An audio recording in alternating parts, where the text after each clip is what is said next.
Christian response క్రైస్తవ స్పందన episode number 64. YouTube మాధ్యమం ద్వారా ఈ కార్యక్రమాన్ని వీక్షిస్తున్న హితబోధ వీక్షకులందరికీ యేసుప్రభువు వారి శ్రేష్టమైన నామంలో శుభములు. ప్రతి మంగళవారం లాగా కాకుండా ఈ వారం ఒక స్పెషల్ ఎపిసోడ్ గా ఈ కార్యక్రమాన్ని చేస్తూ ఉన్నాము.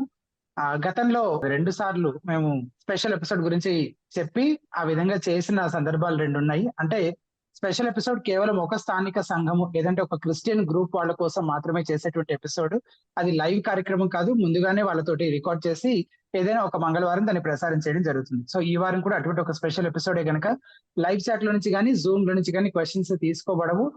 సో దయచేసి వీక్షకులంతా ఈ విషయాన్ని గమనించాలని మనవి చేస్తూ ఈ రోజుటి కార్యక్రమాన్ని చిన్న ప్రార్థనతో మనం ప్రారంభించుకుందాం. దయచేసి నాతో పాటు ప్రార్థనలు ఏకీభవించాలని మనవి చేస్తాం. మహోన్నత దయగల తండ్రి, కృపగల ప్రభువా, మొత్తం తెలుగు క్రైస్తవ సమాజంలోని అనేకులకు అనేక సంఘాలకు చెందిన వారందరికీ ప్రభు ఈ కార్యక్రమాన్ని మీరు ఆశీర్వాదకరంగా ఉంచుతూ వస్తున్నారు. గడిచిన వారంలన్నింటిలో అన్ని ఎపిసోడ్స్ లో అందరి బట్టి మీకు 2 కృతజ్ఞతలు వందనాలు చెల్లిస్తున్నాము. అయితే ప్రత్యేకంగా ఈ రోజు మాత్రం ఒక స్థానిక సంఘానికి దేవా ప్రభువ, అందులోని విశ్వాసులు వారు అడిగే ప్రశ్నలకు జవాబులు ప్రభు వారు పొందుకోగలగటానికి ఆ రీతిన ఆ సంఘానికి ఆ స్థానిక సంఘానికి ఈ కార్యక్రమం ఆశీర్వాదకరంగా ఉండేలాగా మీరు కృప చూపించండి. పివు గారిని మీ హస్తాలకు అప్పగిస్తున్నాము. మీ జ్ఞానం చేత నింపమని, మీ నోటి మాటలు ఆయన మనసులో పెట్టి దేవా మీరు ఆయనను వాడుకుంటురమ్మని, మీ వాక్యానుసారంగా జవాబులు చెప్పడానికి కృప చూపించమని, ప్రశ్న అడిగే వారిని కూడా ప్రభావ చక్కగా సిద్ధపడి రాగలగటానికి మీరు సహాయం చేస్తున్నామని యేసునామమున స్తుతించి ప్రార్థించి పెట్టుకుంటున్నాము తండ్రి. ఆమేన్. పివు గారు, good evening brother. Good evening brother. వీక్షకులందరికీ ప్రభువైన యేసుక్రీస్తు నామములో వందనాలు.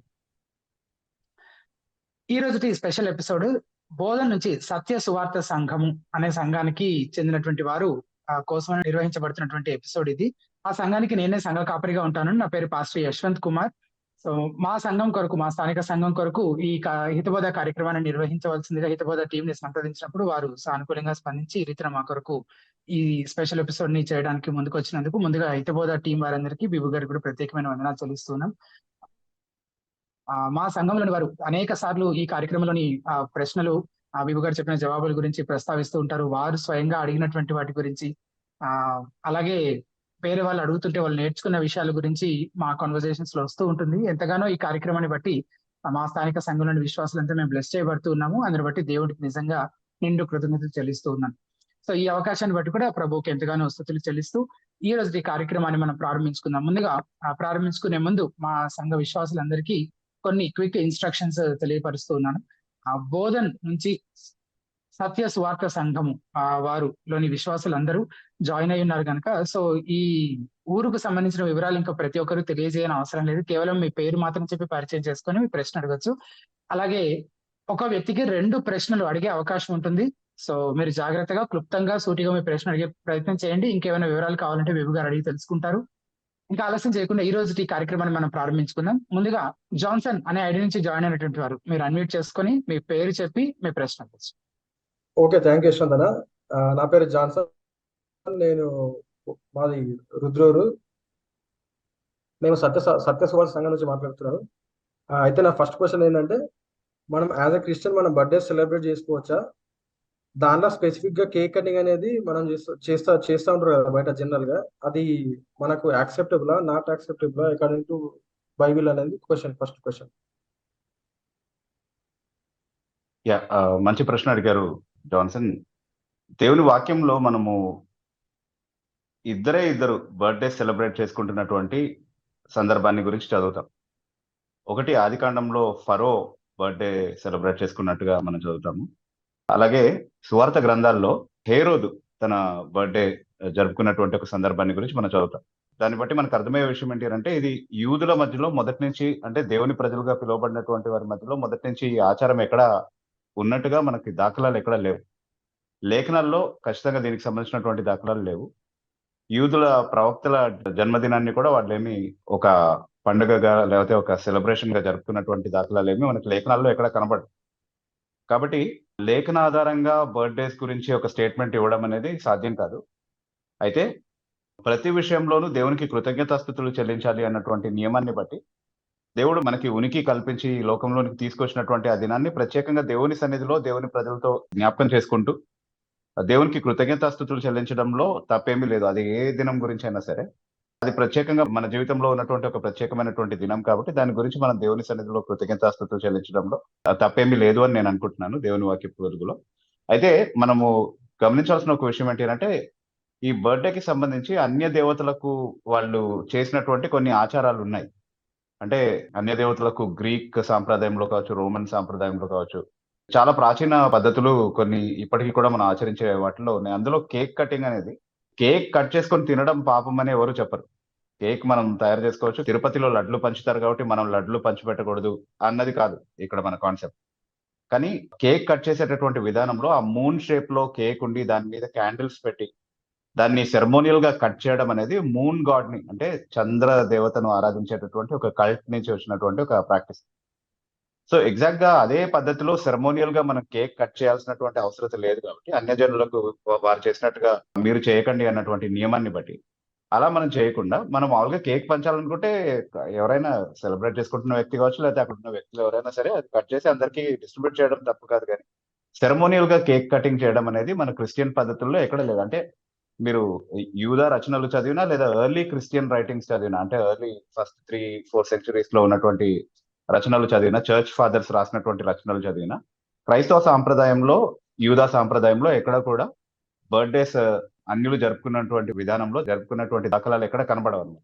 లేఖనాల్లో కానీ లేఖనేతర రచనల్లో కానీ. అంటే నాకు తెలిసి నేను స్టడీ చేయగలిగినంత పరిధిలో నేను మాట్లాడుతున్నాను. అంతకు మించి ఏమైనా ఉంటే నాకు తెలియదు. కానీ నాకు తెలిసినంతలో మాత్రం లేఖనాల్లో అయితే ఖచ్చితంగా ఎక్కడా లేవు. అలాగే లేఖనేతర రచనల్లో కానీ కూడా యూదా మరియు క్రైస్తవ సాంప్రదాయాల్లో ఇది పాటించినట్టుగా ఎక్కడ మనకు కనబడదు. కాబట్టి అన్యులు చేసినటువంటి విధంగా ఇప్పుడు కూడా మనం కేక్ కటింగ్ గురించి, దాని ఆరిజిన్స్ గురించి చదివితే ఇంటర్నెట్ లో మామూలుగా సెర్చ్ చేసినా అది పేగన్ ఆరిజిన్ అన్నటువంటి మాట మనకు చాలా ఖచ్చితంగా కనబడుతుంది. రీసెర్చ్ చేసి రాసిన వాళ్ళు చాలా మంది రాశారు.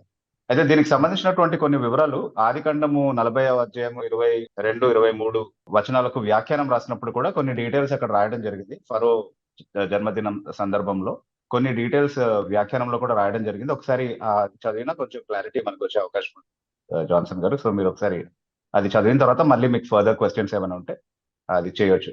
అయితే ఇక్కడ గమనించాల్సిన విషయం ఏంటంటే ఇది క్రిస్టియన్స్ మధ్యలో కూడా చాలా కామన్ గా ఒక ఆచారంగా మారిపోయింది. అందరూ చాలా కామన్ గా చేస్తున్నటువంటి ఒక విషయం. ఇప్పుడు కొత్తగా మీరు వచ్చి ఇది అన్యాచారం అని చెప్తే అది చాలా రిపల్సివ్ గా అనిపిస్తా ఉంది కొంతమందికి. దాన్ని అంగీకరించడానికి సిద్ధంగా లేరు.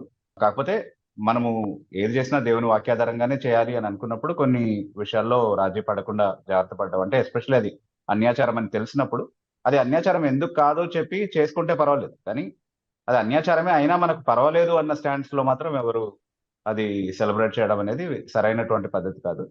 సో దేవుని వాక్యం అనుమతించే ఏ విధానంలో అయినా సరే, ఏ దినం గురించి అయినా మన దేవుని సన్నిధిలో దేవుని ప్రజలతో కలిసి కృతజ్ఞతాస్తుతులు చెల్లించవచ్చు. అందులో తప్పేమీ లేదు. ఎస్ జాన్సన్ గారు, మీరు మీ రెండో ప్రశ్న. ఓకే, థ్యాంక్ యూ అన్న. నా సెకండ్ క్వశ్చన్ ఏంటంటే, ఇప్పుడు కొత్తగా రక్షించబడ్డ ఒక విశ్వాసకి మనం థియాలజీ లేదా దైవశాస్త్రాన్ని ఏ విధంగా నిరూపించగలము అనేది నా సెకండ్ క్వశ్చన్. చాలా మంచి ప్రశ్న అడిగారు. అసలు ఫస్ట్ ఆఫ్ ఆల్ థియాలజీ అంటేనే దేవశాస్త్ర పరమైనటువంటి విషయాలు కేవలం బైబిల్ కాలేజ్ లో చదివే బైబిల్ విద్యార్థుల కోసం అని అనుకుంటారు. కానీ వాస్తవానికి ప్రతి క్రైస్తవుడు ఒక బైబిల్ విద్యార్థి. ఖచ్చితంగా బైబిల్ విద్యార్థిగా మనం ఉండాలి. అలా అయితేనే యేసుక్రీస్తు ప్రభుకి మనం నిజంగా శిష్యరికం చేయగలుగుతాము అన్నటువంటి గ్రహింపులోనికి ఫస్ట్ మనం రావాలి. అంటే మన విశ్వాసానికి అలాగే మన ఆచరణకు సంబంధించినటువంటి అన్ని విషయాలు లేఖనాల్లో మాత్రమే బయలుపరచబడ్డాయి. కాబట్టి వాటి గురించినటువంటి క్రమబద్ధమైనటువంటి ఒక అవగాహన ఉండడం అనేది చాలా అవసరం. లేఖనాల్ని క్రమబద్ధంగా నేర్చుకోవడమే థియాలజీ. దానికి ఒక పేరు పెట్టారు కాబట్టి అదొక సెపరేట్ బ్రాంచ్ ఆఫ్ స్టడీ, అది కొంతమందికి మాత్రమే పరిమితమైంది అన్నటువంటి అవగాహనలో మనం ఉండడానికి వీల్లేదు. సో ఏ విధంగా చేయాలి, ఇది ఎలా నేర్పించాలని మీరు అడిగారు, చాలా మంచి ప్రశ్న. అయితే మొట్టమొదటిగా మనం గుర్తించాల్సిన విషయం ఏంటి అంటే, మనము కొత్తగా జన్మించినటువంటి ఒక వ్యక్తికి, అంటే కొత్తగా క్రైస్తవ విశ్వాసంలోనికి వచ్చి యేసుక్రీస్తు ప్రభుని తన రక్షకుడిగా అంగీకరించినటువంటి ఒక వ్యక్తికి శిష్యరికపు పాఠాలు మనం నేర్పించే కంటే ముందు కూడా ఫస్ట్ వాళ్ళకి బైబిల్లో ఉన్నటువంటి మూల పాఠాలు వాళ్ళు అర్థం చేసుకునే విధంగా క్రమబద్ధంగా బైబిల్ చదవడానికి వాళ్ళని మనం ప్రోత్సహించాలి. అంటే బైబిల్ ఎంత ఎక్కువగా చదివితే, బైబిల్లో ఉన్నటువంటి వివరాలు ఎంత బాగా వాళ్ళ మనసులో ఉండిపోతే అంతే ఎక్కువగా వాళ్ళు బైబిల్ పరంగా ఆలోచించడం అనేది అలవర్చుకుంటారు.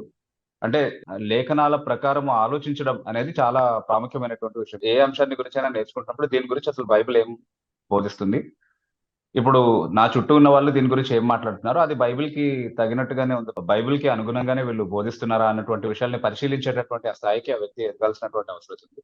ఖచ్చితంగా బైబిల్లో మనం గమనిస్తే బైబిల్లో 75-80% దాకా మనం మామూలుగా చదివితే ఎవరి సహాయం లేకుండా అర్థమైపోయేటటువంటి ప్యాసేజెసే ఉంటాయి. చాలా సరళంగా రాయబడినటువంటి చాలా ప్యాసేజెస్ ఉంటాయి. సో అవన్నీ కూడా మంచి అవగాహన కలిగే విధంగా చదువుకోవడం, క్రమబద్ధంగా చదువుకోవడం అనేది ఖచ్చితంగా అవసరం కాబట్టి కొత్త విశ్వాసికి ఆ విషయంలో ప్రోత్సాహాన్ని ఇవ్వడం అనేది చాలా ప్రాముఖ్యమైనటువంటి విషయం. అక్కడ నుండి ప్రారంభమవుతే ఆ తర్వాత కఠినమైనటువంటి అంశాలు ఏవైతే ఉన్నాయో, అలాగే దేవుని గురించి, రక్షణ గురించి, మానవుని గురించి, పాపం గురించి, తర్వాత ఇంకా సిస్టమాటిక్ థియాలజీలో మనం ఒక 12 టాపిక్స్ దాకా ఐడెంటిఫై చేసి ఉంటాం. 12-14 సబ్జెక్ట్స్ దాకా. వాటిని చాలా కేర్‌ఫుల్‌గా బిబ్లికల్లీ అధ్యయనం చేయడానికి అవసరమైనటువంటి రిసోర్సెస్ ఆ వ్యక్తికి అందజేసి అవి నేర్చుకోవడానికి మనం ప్రోత్సహించే వారిగా ఉండాలి. మనం కూడా నేర్చుకొని ఉండాలి ముందు. మనము ఇంకొకళ్ళని ప్రోత్సహించే కంటే ముందు మనం కూడా నేర్చుకుంటూ మాదిరి కనబరిచే వారిగా ఉండాలి. మనము సిస్టమాటిక్‌గా, డిసిప్లిన్డ్‌గా ఎంత బాగా నేర్చుకుంటామో అంతే బాగా మనల్ని వెంబడించే వాళ్ళు కూడా మన ద్వారా మేలు పొందేటటువంటి అవకాశం ఉంటది. కాబట్టి బైబిల్ క్రమబద్ధంగా చదవాలి. బైబిల్‌కి సంబంధించినటువంటి థియాలజికల్ సబ్జెక్ట్స్ ఏవైతే ఉన్నాయో వాటిని కూడా క్రమబద్ధంగా నేర్చుకోవాలి. అలా నేర్చుకునేలాగా మనం వారిని ప్రోత్సహించే విధంగా వాళ్ళకి రిసోర్సెస్ ఇవ్వడం గాని, లేకపోతే వాళ్ళకి అర్థం కాని విషయాలు మనమే స్వయంగా వాళ్ళకి ఎక్స్‌ప్లెయిన్ చేయడానికి అందుబాటులో ఉండడం గాని, ఇలాంటివి మనం చేయొచ్చు. So these are some of the basic ways in which you can teach theology to newborn Christian. Yeah! Yes. Johnson గారు, మీ క్వశ్చన్స్ 2 ఆన్సర్ చేయబడినాయని అనుకుంటాను. ఎస్ అన్న. Thank you brother. తర్వాత జోసెఫ్ అనే ఐడి నుంచి జాయిన్ అయినటువంటి వారు మీరు అన్మ్యూట్ చేసుకొని మీ పేరు చెప్పి పరిచయం చేసుకొని మీ ప్రశ్న అడగచ్చు. హలో అన్న. నా పేరు జోసెఫ్. నేను రుద్రుడి నుంచి. ఓకే. నా ఫస్ట్ క్వశ్చన్ ఇర్మియా చాప్టర్ 6:16 వర్స్, యెహోవా ఇలాగు సెలవిచ్చుచున్నాడు, మార్గములలో నిలిచి చూడుడి, పురాతన మార్గములను గూర్చి విచారించుడి, మేలు కలుగు మార్గమేది అని ఎడిగి అందులో నడుచుకొనుడి, అప్పుడు మీకు నెమ్మది కలుగును. అయితే వారు మేము అందులో నడుచుకొనమని చెప్పుచున్నారు. అన్న, ఈ టెక్స్ట్ లో మన పురాతన మార్గం ఉంది కదా, అది దేనికి సంబంధించి మాట్లాడుతున్నారు? ప్లస్ కింద వీళ్ళు బెంజమిన్ వాళ్ళు ఎందుకు రిజెక్ట్ చేస్తున్నారు ఫాలో కాకుండా, అది కొంచెం చెప్తారా అన్న? షూర్. ఈ ఇర్మియా గ్రంథంలో ఉన్నటువంటి సందర్భం ఏంటి అంటే, వాళ్ళు యెహోవా దేవుడిని విడిచిపెట్టి విగ్రహ సంబంధమైనటువంటి దేవతలకి పూర్తిగా తమను తాము అప్పగించుకుని సంపూర్ణంగా సత్య మార్గాన్ని తిరస్కరించినటువంటి ఒక సందర్భాన్ని గురించి మనం చదువుతున్నాం ఇర్మియా గ్రంథంలో. ఇర్మియా కాలంలోనే వాళ్ళు వాస్తవానికి దేవుడు వాళ్ళని చెరకి కూడా అప్పగించినట్టుగా, అంటే బబులోను చెరకి అప్పగించినట్టుగా మనం చూస్తా ఉన్నాం. సో అది రాబోతుంది, మీరు మారుమనసు పొందకపోతే ఖచ్చితంగా మిమ్మల్ని యెహోవా వాళ్ళ చేతికి అప్పగిస్తాడు అనేటువంటి హెచ్చరికలు వాళ్ళకి ఇర్మియా ద్వారా, ఇంకా చాలా మంది ప్రవక్తల ద్వారా దేవుడు ఇస్తూ వచ్చాడనమాట. అయితే ఇక్కడ ఆ సందర్భంలో పురాతన మార్గాలు అని దేన్ని అంటున్నారు అంటే, దేవుడు మొదటి నుంచి వారికి నేర్పిస్తూ వచ్చినటువంటి మార్గం. అంటే మోషే ద్వారా వాళ్ళకి ధర్మశాస్త్రాన్ని ఇచ్చాడు. అప్పుడు నుండి దేవుడు వాళ్ళకి నేర్పించినటువంటి మార్గం ఏదైతే ఉందో, ఈ మార్గం నుండి మీరు కుడికి కానీ ఎడమకి కానీ తొలగిపోవద్దు. ఇదే మార్గంలో మీరు నడవాలి. ఇదే మార్గంలో మీరు నడవడానికి శ్రద్ధ చూపించాలి. అప్పుడు నేను మీకు అనుగ్రహించినటువంటి ఆ దేశంలో మీరు స్థిరంగా ఉంటారు. మీరు అక్కడ ఉన్నటువంటి ఆశీర్వాదాలన్నిటిని కూడా అనుభవిస్తారు. ఎప్పుడైతే మీరు నా మార్గాన్ని విసర్జిస్తారో అప్పుడే నేను కూడా మిమ్మల్ని విసర్జిస్తాను అని దేవుడు మొదటి నుంచి వాళ్ళకి నేర్పిస్తూ వచ్చాడు. సో ప్రవక్తల ద్వారా, మోషే మొదలుకొని ప్రవక్తలందరి ద్వారా దేవుడు వాళ్ళతో మాట్లాడుతూ వాళ్ళు నడవాల్సినటువంటి తిన్నని మార్గం ఏదైతే వాళ్ళకి నేర్పిస్తూ వచ్చాడో ఆ మార్గంలో నడవమని, అందులోనికి తిరిగి రమ్మని ఇర్మియా వాళ్ళకి పిలుపునిస్తా ఉన్నాడు అనమాట. అవేంటో మీరు మర్చిపోయారు పూర్తిగా, దాన్ని పూర్తిగా మీరు విసర్జించేశారు కాబట్టి అదేంటో అడిగి తెలుసుకోండి, దాంట్లో నడవడానికి మిమ్మల్ని మీరు మళ్ళీ సమర్పించుకోండి, దేవుని తట్టుకు తిరగండి అన్నటువంటి పిలుపునిస్తున్నారు. సో అక్కడ ఉన్నటువంటి ప్రజలు ఎలా కఠినులు అయిపోయారు అని అంటే, మేము యెహోవా మాటను విసర్జిస్తాము, అసలు యెహోవా నామంలో మాతో మాట్లాడొద్దు, మేము ఆయన మార్గాన్ని ఇష్టపడట్లేదు కాబట్టి మేము ఆ మార్గంలో మేము నడవము, మేము ఎంచుకున్నటువంటి అన్య దేవతల మార్గంలోనే మేము కొనసాగుతాము అన్నటువంటి జవాబుని వాళ్ళు ఇవ్వడం. అందుకు ఫలితంగానే వాళ్ళు దాదాపుగా నాశనం చేయబడేంతగా శత్రువుల చేతికి అప్పగించబడ్డం అనేటటువంటిది తదుపరి మనం చదువుతా ఉన్నాం అనమాట. కానీ దేవుడు తన నమ్మకత్వాన్ని బట్టి ఇశ్రాయేలుని తన వాగ్దానం విషయమై కాపాడుతూ వచ్చాడు అనేది మనం అర్థం చేసుకుంటాం. జోసెఫ్ గారు, మీ క్వశ్చన్ ఆన్సర్ చేయబడిందా? ఎస్ అన్న. మీరు మీ రెండో ప్రశ్న అడగచ్చు. అన్న, ఇంకో క్వశ్చన్ నాది. మన ఆదాంకి అవ్వ ఇచ్చినప్పుడు మన పేరెంట్స్ ని విడిచిపెట్టి భార్యను హత్తుకొని అని ఉంది అన్న. అవును. అది కాకుండా మళ్ళా ఇంకో సందర్భంలో మన కమాండ్మెంట్స్ లో మన పేరెంట్స్ కి మనం కేర్ తీసుకోవాలి అని కూడా ఉంది అన్న. అవును. సో ఇది ఒక రకంగా చాలా అంటే నాకు అడిగిన క్వశ్చన్ ఏంటంటే వీటి మీదకి వెళ్ళి ఇవి ఒకదానికి ఒక రకంగా కాంట్రాడిక్టింగ్ ఉన్నాయి కదా, మరి ఉమ్. దీనికి నాకు ఒకవేళ ఇన్ ఫ్యూచర్ అడిగితే నేను ఎలా రెస్పాండ్ అవ్వాలి? రైట్. సో పురుషుడు తన తల్లిని తండ్రిని విడిచిపెట్టి భార్యను హత్తుకొనును, వారిరువురు ఏక శరీరమై ఉంటారు అని అన్నప్పుడు దేవుడు ఆ, కుటుంబ వ్యవస్థకు ఉన్నటువంటి ప్రాధాన్యత అంటే వివాహం ద్వారా ఏర్పడినటువంటి ఆ నూతన కుటుంబము ఇండిపెండెంట్ గా ఉండాలి. అంటే తల్లిదండ్రుల పైన ఆధారపడేటటువంటి కుటుంబంగా కాకుండా వాళ్ళే ఇండిపెండెంట్ గా ఆ కుటుంబాన్ని ముందుకు తీసుకెళ్లేటటువంటి సామర్థ్యం కలిగి ఉండాలి. భార్యాభర్తలుగా జతపరచబడి వీరిరువురు ఏకమని చెప్పబడినటువంటి వారి మధ్యలో ఇంకెవరి ప్రమేయం ఉండడానికి వీల్లేదు అన్నటువంటి నియమాన్ని నేర్పించడం కోసం దేవుడు ఆ మాట మొదట చెప్పించినట్టుగా మనం చూస్తా ఉన్నాం. దాని అర్థము తల్లిదండ్రులకు సంబంధించినటువంటి మన బాధ్యతలు ఏవైతే ఉన్నాయో అవి విసర్జించమని కాదు.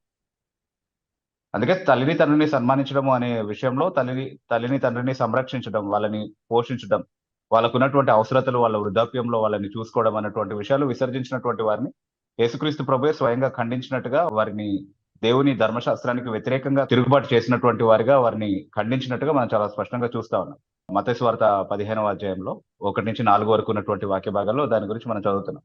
అంటే ఎలా వాళ్ళు ఈ ఆజ్ఞను మీరడం ద్వారా దేవుని ధర్మశాస్త్రాన్ని అతిక్రమించారని ప్రభువు వారి విషయంలో తీర్పు చెప్పాడు. మనం చాలా ఖచ్చితంగా చూస్తా ఉన్నాం. కాబట్టి తల్లిదండ్రుల విషయంలో ఉన్నటువంటి బాధ్యతను విస్మరించమని కాదు, తల్లిదండ్రులను విస్మరించమని కూడా కాదు. తల్లిని తండ్రిని విడిచిపెట్టి భార్యను హత్తుకోవడము అనేది కేవలం మ్యారేజ్ లో ఉన్నటువంటి యునిక్నెస్ ని చెప్పడానికి, ఆ తర్వాత వాళ్ళు మాత్రమే ఒక యూనిట్ గా ఉండాలి, వాళ్ళ మధ్యలో ఎలాంటి ఇంటర్ఫియరెన్స్ ఉండకూడదు, వాళ్ళు ఇండిపెండెంట్ గా ఒక ఫ్యామిలీగా ఎదిగేటటువంటి ఒక వాతావరణం ఉండాలి అన్నటువంటి మాత్రమే చెప్పబడింది. ఎందుకంటే ఈ రెండింటిని బ్యాలెన్స్ గా చూడాలి కాబట్టి రెండింటికి విధేయత చూపించే అవకాశం ఉందా ఒకే సమయంలో అంటే ఖచ్చితంగా ఉంది. సో ఎవరి ఇంటర్ఫియరెన్స్ లేకుండా నా కుటుంబాన్ని నేను పోషించుకోవడంతో పాటుగా అవసరతలో అంటే వృద్ధాప్యంలో ఉన్నటువంటి నా తల్లిదండ్రులను కూడా చూసుకోవడం సాధ్యమేనా అంటే సాధ్యమే ఖచ్చితంగా. సో ఆ పరిధిలో వీటిని అన్వయించుకోవాలి తప్ప ఒకదాన్ని ఒకటి కొట్టివేసే విధంగా అన్వయించుకోవడానికి మనకు అనుమతి లేదు. రెండు కూడా లేఖనాల్లో చెప్పబడ్డాయి కాబట్టి అనేది అర్థం చేసుకోవాలి. సో బ్యాలెన్స్డ్ గా వీటిని అన్వయించుకోవడం మనం జ్ఞానయుక్తంగా నేర్చుకోవాలి అనేది దేవుడు మనకి ఆయన తన వాక్యం రాయించినటువంటి విధానంలోనే నేర్పిస్తూ వస్తున్నాడు అనేది గమనించాలి. ఎస్. జోసఫ్ గారు, మీ క్వశ్చన్ ఆన్సర్ చేయబడినది కదా? ఎస్ అన్న. Yeah, thank you so much అండి. తర్వాత రాము అనే ఐడి నుంచి జాయిన్ అయినవారు మీరు అన్మ్యూట్ చేసుకొని మీ పేరు చెప్పి మీ ప్రశ్న అడగచ్చు. అన్నా గుడ్ ఈవినింగ్, నా పేరు రాము. Good evening brother. ప్రశ్న అడగండి. అన్న ప్రశ్న ఏంటంటే, మొదటి సమూయేలు గ్రంథం 28వ అధ్యాయంలో కర్ణపిశాచము కలిగినటువంటి ఆ స్త్రీ తర్వాత సమూయేలు, సౌలు ఈ ముగ్గురు ప్రస్తావన ఉంటది కదన్న. అవును. అయితే ఆ సందర్భంలో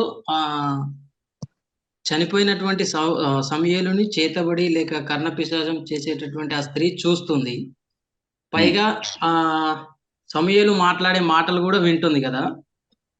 సో ఇప్పుడున్న పరిస్థితుల్లో చేతబడి చేసేవారు కావచ్చు, అలాంటి విద్య చేసేవారు చనిపోయిన వ్యక్తులతో మాట్లాడగలరా?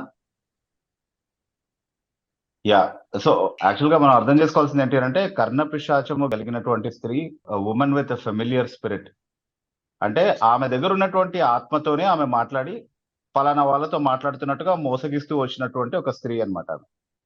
అంటే చేతబడి చేసే వాళ్ళందరూ అంతే, దురాత్మ శక్తితోనే చేతబడి చేస్తారు అన్నటువంటి విషయం మనకు తెలుసు. కాకపోతే చచ్చిపోయిన వారి ఆత్మలతో అయితే కాదు. ఎందుకంటే వాళ్ళతో ఎవరికి యాక్సెస్ లేదు అన్నటువంటి విషయం చాలా స్పష్టంగా యేసుక్రీస్తు ప్రభు మాటల్లో మనకు తెలుస్తా ఉంది. లాజరు ధనవంతుని కథ మనం చదివినప్పుడు వాళ్ళకి ఎవరితో సంబంధాలు ఉండవు. ఇంకా ఆ తర్వాత చనిపోయిన తర్వాత వాళ్ళ గమ్యస్థానాలకు వాళ్ళు వెళ్ళిపోతారు.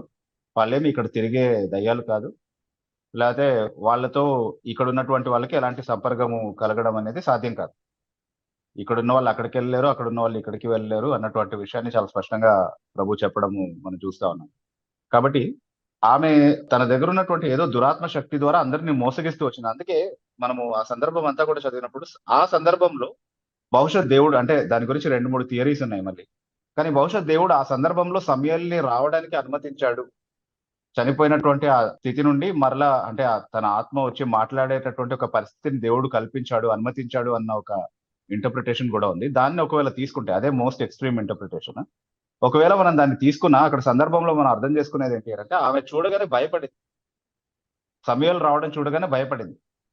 నిజంగానే సమయంలో ఆత్మే వస్తది అని ఆమె ఎక్స్పెక్ట్ చేసి ఉంటే ఆశ్చర్యపోవాల్సిన అవసరం లేదు, భయపడాల్సినటువంటి అవసరం కూడా లేదు. అంటే ఎప్పుడు ఆమె మోసగిస్తూ వచ్చినటువంటి అదే దురాత్మ శక్తితో ఇతన్ని కూడా బురిడి కొట్టేయచ్చు అని అనుకుంది. కానీ నిజంగా సమయంలో ఆత్మ రాగానే "అయ్య బాబోయ్! ఇదేంటి ఇలా జరిగిపోయింది, నా దగ్గర ఉన్న ఆత్మ కాకుండా ఇంకొక ఆత్మ మాట్లాడుతుంది అంటే నిజంగా సమయంలో వచ్చాడు" అని భయపడినట్టుగా మనకు అర్థమవుతుంది. భయపడింది అని మాత్రమే చెప్పబడింది. తర్వాత నాకెందుకు చెప్పలేదు నువ్వు సౌలు అని అప్పుడు అర్థమవుతుందన్నమాట. ఆమెకు విషయాలన్నీ కూడా తెలిసిపోతాయి. ఓకే. సో, ఆమేమి నిజంగా చచ్చిపోయినోళ్ళ ఆత్మలతో ఏమీ సంపర్కంలో లేదు. ఈ రోజు కూడా అలా చేసేవాళ్ళు అలాగే మోసగిస్తున్నారు తప్ప వాళ్ళ దగ్గర ఉన్నటువంటి దురాత్మ శక్తి ఉందో, లేకపోతే ఉన్నట్టు నటిస్తారో, లేకపోతే ఏం చేస్తారో కానీ చచ్చిపోయిన వాళ్ళతో మాత్రం మాట్లాడడం గాని, చచ్చిపోయిన ఆత్మల్ని పిలవడం గాని సాధ్యం కాదు. దురాత్మ శక్తులు ఏవైతే ఉన్నాయో వాటి వలన మనకు తెలిసినటువంటి సమాచారం కంటే ఎక్కువ సమాచారం సేకరించేటటువంటి అవకాశం వాటికి ఉంటాయి కాబట్టి చాలా విషయాలు మనకు తెలియని విషయాలు కూడా నిజంగానే అవి చెప్తూ ఉండొచ్చు. కానీ అవి ఏమీ ప్రవచనాత్మకంగా మనం తీసుకోవాల్సినటువంటి అవసరం లేదు. అలా మోసగించేటటువంటి వాళ్ళు చాలా మంది ఉన్నారు. అసలు చేతబడి అన్నటువంటి దాని జోలికే వెళ్ళొద్దు. అదంతా కూడా మోసం, అదంతా కూడా మానవుల మనుగడకే చాలా ప్రమాదకరమైనటువంటి విషయమని దేవుడు తన వాక్యంలో మనకు నేర్పించాడు. కాబట్టి వాటి విషయంలో మనం జాగ్రత్తగా ఉండాలి, అప్రమత్తంగా. ఎస్. రాము గారు మీ క్వశ్చన్ ఆన్సర్ చేయబడింది కదా? ఎస్ అన్న. మీరు రెండో ప్రశ్న కదా సార్? రెండవ ప్రశ్న అన్న. నిర్గమాకాండము 4వ అధ్యాయంలో మోషేతో దేవుడు అంతకు ముందే మాట్లాడుతూ ఉంటాడు కదా, 21వ వచనం నుండి. మాట్లాడిన తర్వాత 24వ వచనంలో అతడు పోవు మార్గమున సత్రంలో యెహోవా అతనిని ఎదుర్కొని అతని చంప చూడగా అనే మాటను చూస్తున్నాం కదన్న. అవును. అయితే పైననే దేవుడు అంటే ఆ విధంగా స్పందించి కింద చంపడానికి గల కారణాలు, అంటే అట్లా చంప చూడడానికి గల కారణాలు దాన్ని ఏ అంటే విధంగా కారణం ఏంటి అంటే తర్వాత దానికి పరిష్కారము ఎప్పుడొచ్చింది అన్నటువంటి విషయాన్ని మనం ఆలోచిస్తే అర్థమవుతుంది. తన కుటుంబంతో ప్రయాణం చేసినటువంటి సందర్భంలో దేవుడు పిలిచినటువంటి ఈ పనికి అతను బయలుదేరుతున్నప్పుడు తన కుటుంబంలోనే అవిధేయత స్థితిలో ఉన్నటువంటి వారు, లేదా ఆయనతో నిబంధనలో లేనటువంటి స్థితిలో ఉన్నటువంటి వారు ఇంకా ఉండడం అనేది దేవుడు సహించలేదు. అయితే దేవుడు నిజంగానే అతన్ని చంపడానికి ఉద్దేశించి ఉంటే చంపేసి ఉండేవాడు. కానీ అదొక హెచ్చరికగా మాత్రమే మోషేకి ఆయన చేశాడు. అంటే నువ్వు ఇది చేయకపోతే తప్పకుండా దాని పర్యవసానాలు ఎదుర్కోవాల్సి ఉంటది అన్నటువంటి ఒక హెచ్చరికగా మాత్రమే అతనికి బహుశా దాదాపుగా మరణమయ్యేంత అనారోగ్యకరమైనటువంటి స్థితి ఏమైనా అనుమతించి ఉండొచ్చు ఒకవేళ. లేకపోతే అంటే ఏం చేశాడు అనేది మనకు తెలియదు. చంప చూశాడు అన్నటువంటి మాట మాత్రమే ఉంది. అంటే దాదాపుగా మరణకరమైనటువంటి ఏదో ఒక పరిస్థితికి అతను లోనయ్యేటటువంటి విధంగా దేవుడు అతనితో వ్యవహరించాడు అనేది అర్థమవుతుంది. సో అది ఎందుకు చేశాడు అనంటే మనకు తెలుసు కదా, అక్కడ తన కుమారుడికి, చిన్న కుమారుడికి సున్నతి చేయించలేదు కాబట్టి, అంటే దేవుని నిబంధనకు చిహ్నమైనటువంటి ఆ విషయము దేవుడే స్వయంగా ఏర్పాటు చేశాడు కాబట్టి దాని విషయంలో ఆయన విధేయత చూపించలేదు కాబట్టి దేవుడు అతనికి హెచ్చరిక చేస్తున్నట్టుగా, అలాగే విధేయత చూపించగానే జిప్పోరా పని చేసినట్టుగా మనం చదువుతా ఉన్నాం. ఆమె దేవుని మాటకు విధేయత చూపించిన వెంటనే దేవుని యొక్క ఉగ్రత వాళ్ళ మీద నుండి తొలగిపోవడం అనేది కూడా చాలా స్పష్టంగా చూస్తా ఉంది. సో అదే సందర్భం, అంటే ముందే హెచ్చరిక చేసి ఉండొచ్చు లేదా అనేది మనకు తెలియదు. అంటే దేవుడు మాట్లాడే విధానాలు చాలా వైవిధ్యంతో ఉంటాయి కదా. అంటే ఒకే పద్ధతిలో ఆయన మాట్లాడాల్సిన అవసరం లేదు. స్ట్రైట్ గా మనం కమ్యూనికేట్ చేస్తున్నట్టుగానే ఒకసారి చెప్పాల్సిన అవసరం లేదు. మోషేకి తెలిసినటువంటి విషయంలోనే అతను అవిధేయత చూపిస్తున్నాడు కాబట్టి దేవుడు బహుశా అతని విషయంలో కఠినంగా వివరించుండొచ్చు ఈ సందర్భం. తెలియని ఏదైనా విషయం అయితే చెప్పి నేర్పించవచ్చు, కానీ తెలిసిన విషయంలోనే ఇంకా అవిధేయత స్థితిలో ఉన్నాడు కాబట్టి బహుశా ఆ విధంగా వివరించుండొచ్చు అని అర్థం చేసుకోవాలి. అంతకు మించిన డీటెయిల్స్ ఏం మనకు చెప్పబడలేదు కాబట్టి అంతకు మించి మనం ఊహించడం కూడా సాధ్యం. ఎస్. రాము గారు మీ క్వశ్చన్ ఆన్సర్ చేయబడింది కదా? యా అన్న. ఓకే అన్న. Thank you brother. తర్వాత రూపా అనే ఐడి నుంచి జాయిన్ అయినటువంటి వారు మీరు అన్మ్యూట్ చేసుకొని మీ పేరు చెప్పి మీ ప్రశ్న అడగచ్చు. నా పేరు Roopa. Good evening. Good evening అన్న. యా. కొంతమంది ఫాస్టర్స్ అబద్ధ ప్రవచనాలు చెప్పి లోకంలో నవ్వుకునే విధంగా చేస్తున్నారు కదా. For example Praveen Kumar recent గా గవర్నమెంట్ మారడం విషయంలో అలా మరి కొంతమంది ప్రవచించారు కదా. సో అలాంటి వారిని సంపూర్ణ అబద్ధికుడు అని నిర్ధారణ చేయవచ్చా, లేకపోతే దేవుని సేవకుడు కనుక ఆయనే చూసుకుంటాడులే అని వదిలేయొచ్చా అన్న? యా, ఈ విషయంలో దేవుడే మనకు చాలా స్పష్టంగా తన వాక్యంలో మనకు సరైనటువంటి నడిపింపు ఇచ్చినట్టుగా మనం గమనిస్తా ఉన్నాము. అంటే ద్వితీయోపదేశకాండం 18వ అధ్యాయంలో అబద్ధ ప్రవక్తలకు సంబంధించి వారిని ఎలా గుర్తించాలి, వాళ్ళు నిజ ప్రవక్తల అబద్ధ ప్రవక్తల అన్నటువంటి విషయాన్ని మనం ఎలా నిర్ధారించాలి అన్నటువంటి విషయాన్ని దేవుడే చాలా ఖచ్చితంగా మనకు నేర్పించినట్టుగా మనం చదువుతా ఉన్నాము. ఒకసారి ఆ వాక్య భాగం మనం తీసి చదివితే బాగుంటుంది. మా brother Yashwanth, can you help us with that? Yes brother, ఇంకొకసారి రిపీట్ చేస్తారా? ఆ ద్వితీయోపదేశకాండం 18వ అధ్యాయము 18 నుండి 20 వరకు ఉన్నటువంటి వాక్య భాగాలను ఒకసారి చదవండి. 18వ అధ్యాయము 18వ వచనం ద్వితీయోపదేశకాండం. ఆ, వారి ఆ, సహోదరుల నుండి నీ వంటి ప్రవక్తను వారి కొరకు పుట్టించదను, ఉమ్, అతని నోట నా మాటలను ఉంచుదును, నేను అతనికి ఆజ్ఞాపించినది యావత్తును అతడు వారితో చెప్పుడు. అతడు నా నామమున చెప్పు నా మాటలను వినని వానిని దాని గురించి విచారణ చేసేది. అంతేకాదు ఏ ప్రవక్తయు అహంకారము పూని నేను యా, చెప్పుమని తనకు ఆజ్ఞాపించని మాటను నా నామమున చెప్పును, ఇతర ఆ, దేవతల నామమున చెప్పును, ఆ ప్రవక్తయును చావవలెను. మరియు ఓకే, ఏదో ఒక మాట యెహోవా చెప్పినది కాదని మేము ఎట్లు తెలుసుకొనగలమని మీరు అనుకున్న ఎడల, ఆ, ప్రవక్త యెహోవా నామమున చెప్పినప్పుడు ఆ మాట జరగకపోయిన ఎడలను, ఆ, ఎన్నడను నెరవేరకపోయిన ఎడలను అది యెహోవా చెప్పిన మాట కాదు. ఆ ప్రవక్త ఉమ్, అహంకారం చేతనే దాన్ని చెప్పెను గనుక దానికి భయపడవద్దు. ఓకే. సో ఆ ప్రవక్త అహంకారము ద్వారా అహంకారము చేత అది చెప్పాడు అని అన్నప్పుడు, అంటే గర్వము అన్న భావంలో కాదు మనం తీసుకోవాల్సిన దాన్ని. అహంకారము అంటే గర్వము అన్నటువంటి భావంలో కూడా అహంకారం అనేటటువంటి పదాన్ని వాడుతుంటాం. కానీ అహం అంటే స్వంతం, స్వయంగా అనే భావంలో మనం తీసుకోవాలి. ప్రిజంషియస్లీ ద ప్రాఫిట్ స్పీక్స్ ప్రిజంషియస్లీ అనేటువంటి మాట మనం చదువుతున్నాం ఇంగ్లీష్ లో. అంటే తను సొంతంగా తను మాట్లాడినటువంటి మాట అది. దేవుడు అతనికి సెలవిచ్చినప్పుడు అతను మాట్లాడినటువంటి మాట కాదు, తన స్వంతంగా సెలవిచ్చినటువంటి మాట. ఆయన యెహోవా నామంలో యెహోవా చెప్పినటువంటి మాటగా దాన్ని సెలవిచ్చాడు, అది నెరవేరలేదు. కాబట్టి అతను అబద్ధ ప్రవక్త, అతనికి భయపడొద్దు అన్నటువంటి మాటలు చెప్తా ఉన్నాడు. తర్వాత అతనికి మరణదండన కూడా విధించాలి అన్నటువంటి మాట చెప్పడం మనం చూస్తాను. ఏ అబద్ధ ప్రవక్తని కూడా దేవుడు ఎప్పుడు తన సేవకుడుగా అంగీకరించలేదు అన్నటువంటి మాటని మనం ఖచ్చితంగా గుర్తుపెట్టుకోవాలి. అంటే మీరు అడిగారు కదా, ఖచ్చితంగా అబద్ధికునిగానే అతన్ని తీసేయాలా మనం, లేకపోతే దేవుని సేవకుడు కాబట్టి గౌరవించాలా అని అడిగారు. ఏ అబద్ధ ప్రవక్తని కూడా దేవుడు తన సేవకుడిగా గుర్తించినటువంటి దాఖలాలు ఎక్కడా లేవు. మనం కూడా అలాంటి వ్యక్తుల్ని అంగీకరించకూడదు అన్నటువంటి నియమమే మనకు చాలా ఖచ్చితంగా వాక్యం అంతట్లో కూడా నేర్పిస్తా ఉన్నాడు.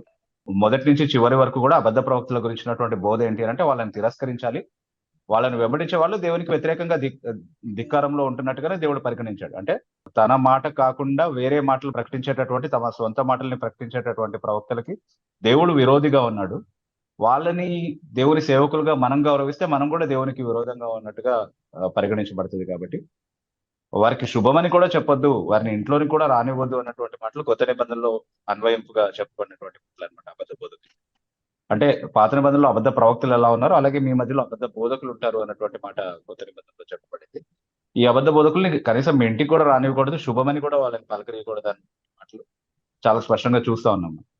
కాబట్టి ఏ పరిస్థితిలో కూడా వీళ్ళని సహించడం కానీ, వీళ్ళతో రాజీ పడడం కానీ, వీళ్ళు కూడా పర్వాలేదు వీళ్ళు దేవుని సేవే చేస్తున్నారు అని అనుకోవడానికి కానీ వీళ్ళది. వాళ్ళు ఏ యాక్టివిటీస్ అయినా చేస్తుంది, కానీ వాళ్ళు అబద్ధ ప్రవక్తలు అయితే వాళ్ళు అబద్ధ ప్రవక్తలే, దేవుని సేవకులు ఎంత మాత్రము కాదు.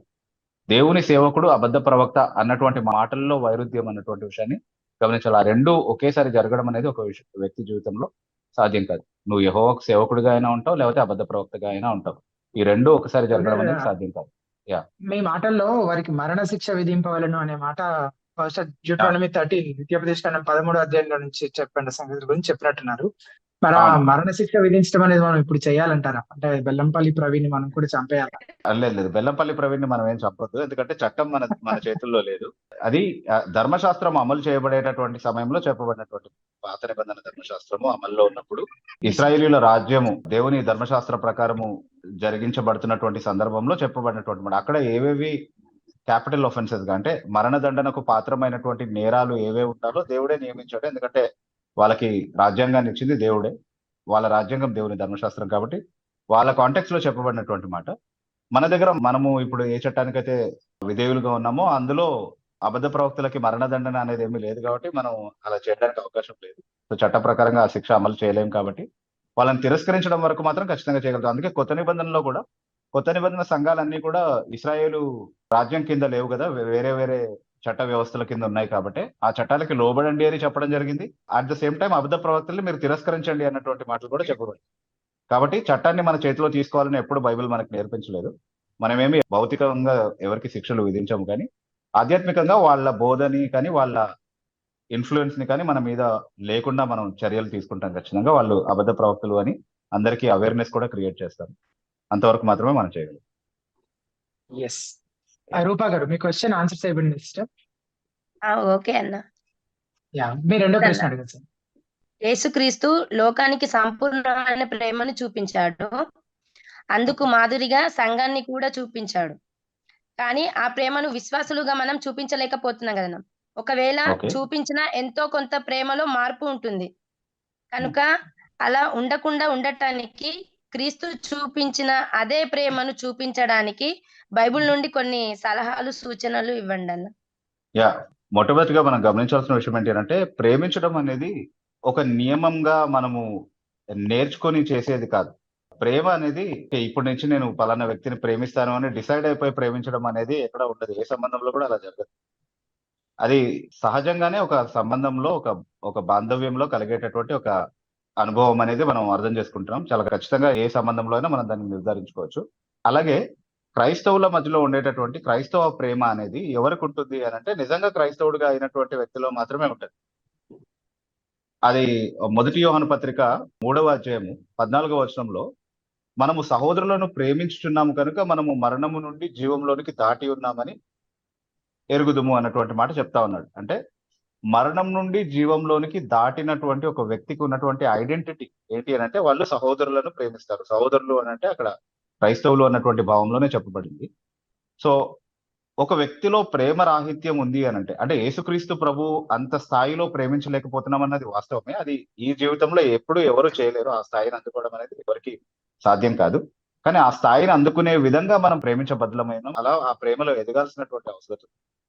కానీ అసలు ఆ ప్రేమ ఉండడం అనేది మన హృదయంలో ఉండడం అనేది మనం నిజంగా తిరిగి జన్మించామా లేదా, నిజంగా దేవుని బిడ్డలం అయ్యామా లేదా అన్నటువంటి విషయంతో ముడిపడి ఉన్నటువంటి విషయం అన్నమాట. ఒకవేళ నేను నిజంగా సహోదరుడిని ప్రేమించలేకపోతున్నాను అంటే బహుశా నా రక్షణ విషయంలోనే ఎక్కడో తేడా ఉంది.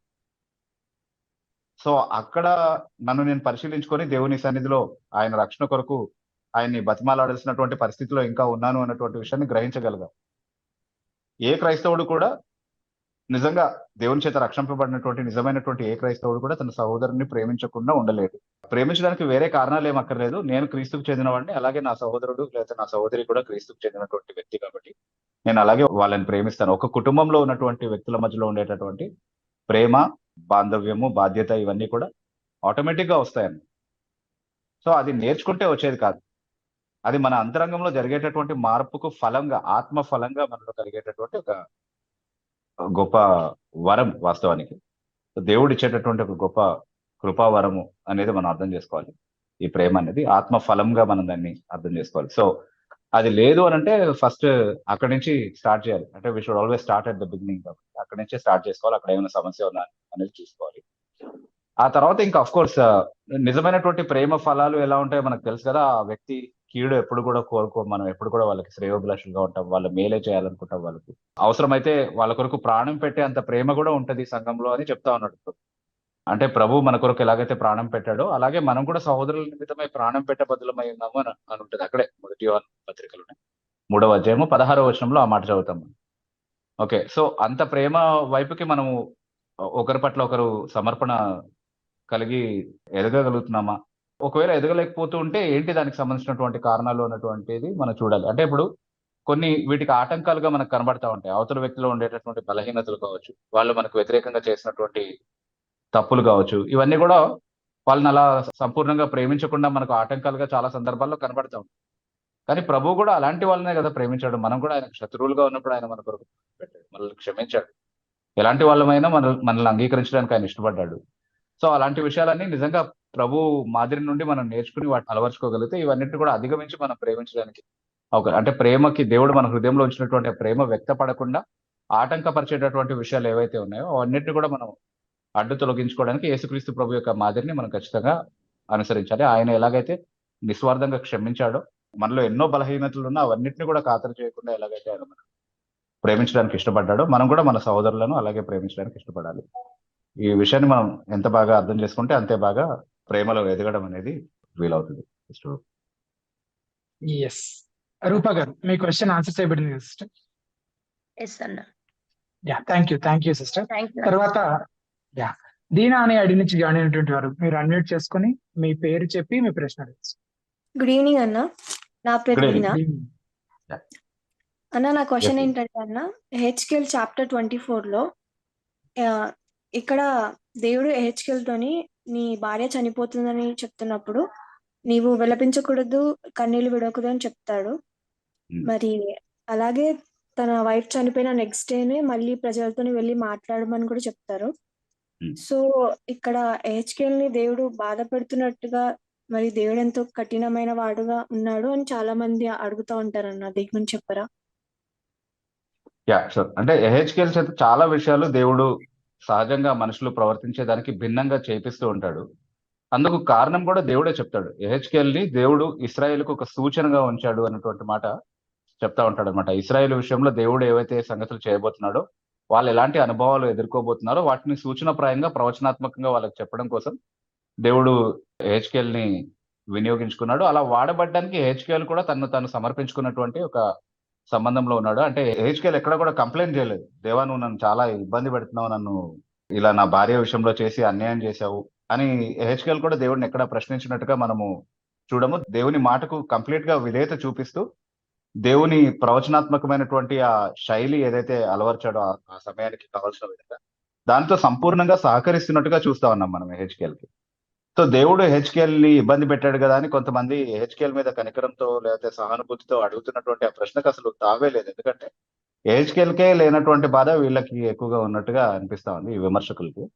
ఏదో ఒక వంక దేవుని మీద ఒక విమర్శ వేయడం కోసం అని చెప్పి ప్రశ్నలు అడుగుతా ఉంటారు చాలా మంది.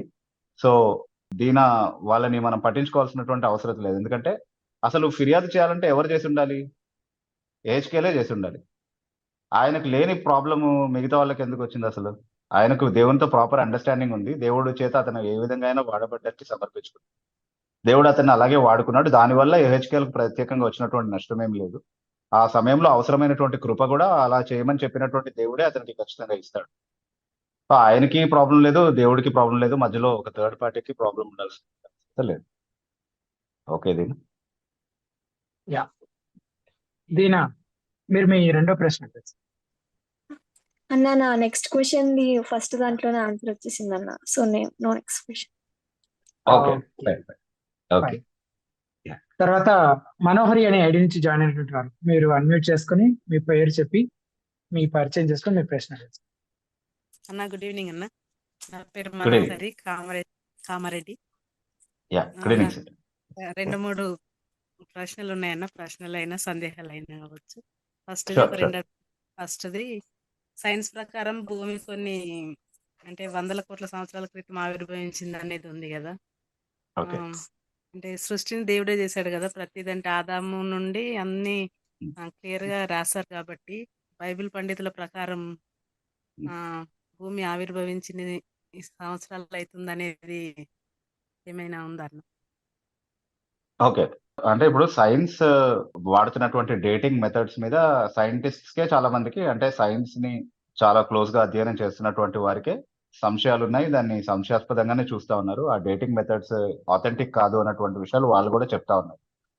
సో అదలా ఉంచితే దేవుడు తన వాక్యంలో చాలా స్పష్టంగా ఆయన ఇచ్చినటువంటి సమాచారాలన్నింటినీ కూడా మనం క్రోడీకరించి అర్థం చేసుకున్నప్పుడు భూమికి ఉన్నటువంటి వయసు ఒక 6,000 సంవత్సరాలు, 7,000 సంవత్సరాల కంటే ఎక్కువగా ఉండేటటువంటి అవకాశం లేదు. సో యంగ్ ఎర్త్ ని మనము విశ్వసిస్తా ఉన్నాం. యాక్చువల్‌గా ఓల్డ్ ఎర్త్ అదే లక్షల సంవత్సరాల పాత భూమి అన్నటువంటి ఆ థియరీని మనం అంగీకరించట్లేదు. ఎందుకంటే బైబిల్ దాంతో ఏకీభవించట్లేదు. కానీ మరి సైన్స్ స్టడీ చేస్తున్నప్పుడు ఈ భూమి చాలా పాతదై ఉండే అవకాశం ఉంది అన్నటువంటి ఆ కన్క్లూజన్స్‌కి ఎందుకొస్తున్నారు అన్న దానికి ఆదికాండం వ్యాఖ్యానంలోనే ఒక చిన్న వివరణ మనం రాయడం జరిగింది. అది మీరు ఒకసారి చదవండి. ఇంకా క్లియర్‌గా మీకు అర్థమయ్యే అవకాశం ఉంటది. అక్కడ అంటే క్లుప్తంగా చెప్పాలంటే ఇప్పుడు దేవుడు ఆదామును సృష్టించినప్పుడు ఎలా సృష్టించాడు? ఎలా సృష్టించుంటాడు? ఒక చిన్న పిల్లవాడిలాగా అంటే ఇప్పుడే పుట్టినటువంటి ఒక బాలుడు స్థితిలో ఆయన్ని పుట్టించలేదు. రైట్? మనం మామూలుగా ఆదామును దేవుడు సృష్టించినప్పుడు ఒకవేళ డేటింగ్ పద్ధతులుండి ఇతని ఏజ్ దాదాపుగా ఎంత ఉండే అవకాశం ఉంది అనంటే ఆయన పుట్టిన రోజుల్లో ఆయనకి బహుశా 25, 30 సంవత్సరాల వయసు ఉన్నటువంటి ఒక ఫుల్లీ గ్రోన్ మ్యాన్ లాగా అతను బహుశా ఉండుండాలి ఆ సమయంలో. ఎందుకంటే అతను అన్ని అక్కడ చెప్పబడినటువంటి పనులన్నీ చేయడానికి సమర్థుడుగా మనం చూస్తా ఉన్నాం కాబట్టి అతన్ని ఒక ఫుల్లీ గ్రోన్ అడల్ట్ గా దేవుడు అతన్ని సృష్టించాడు.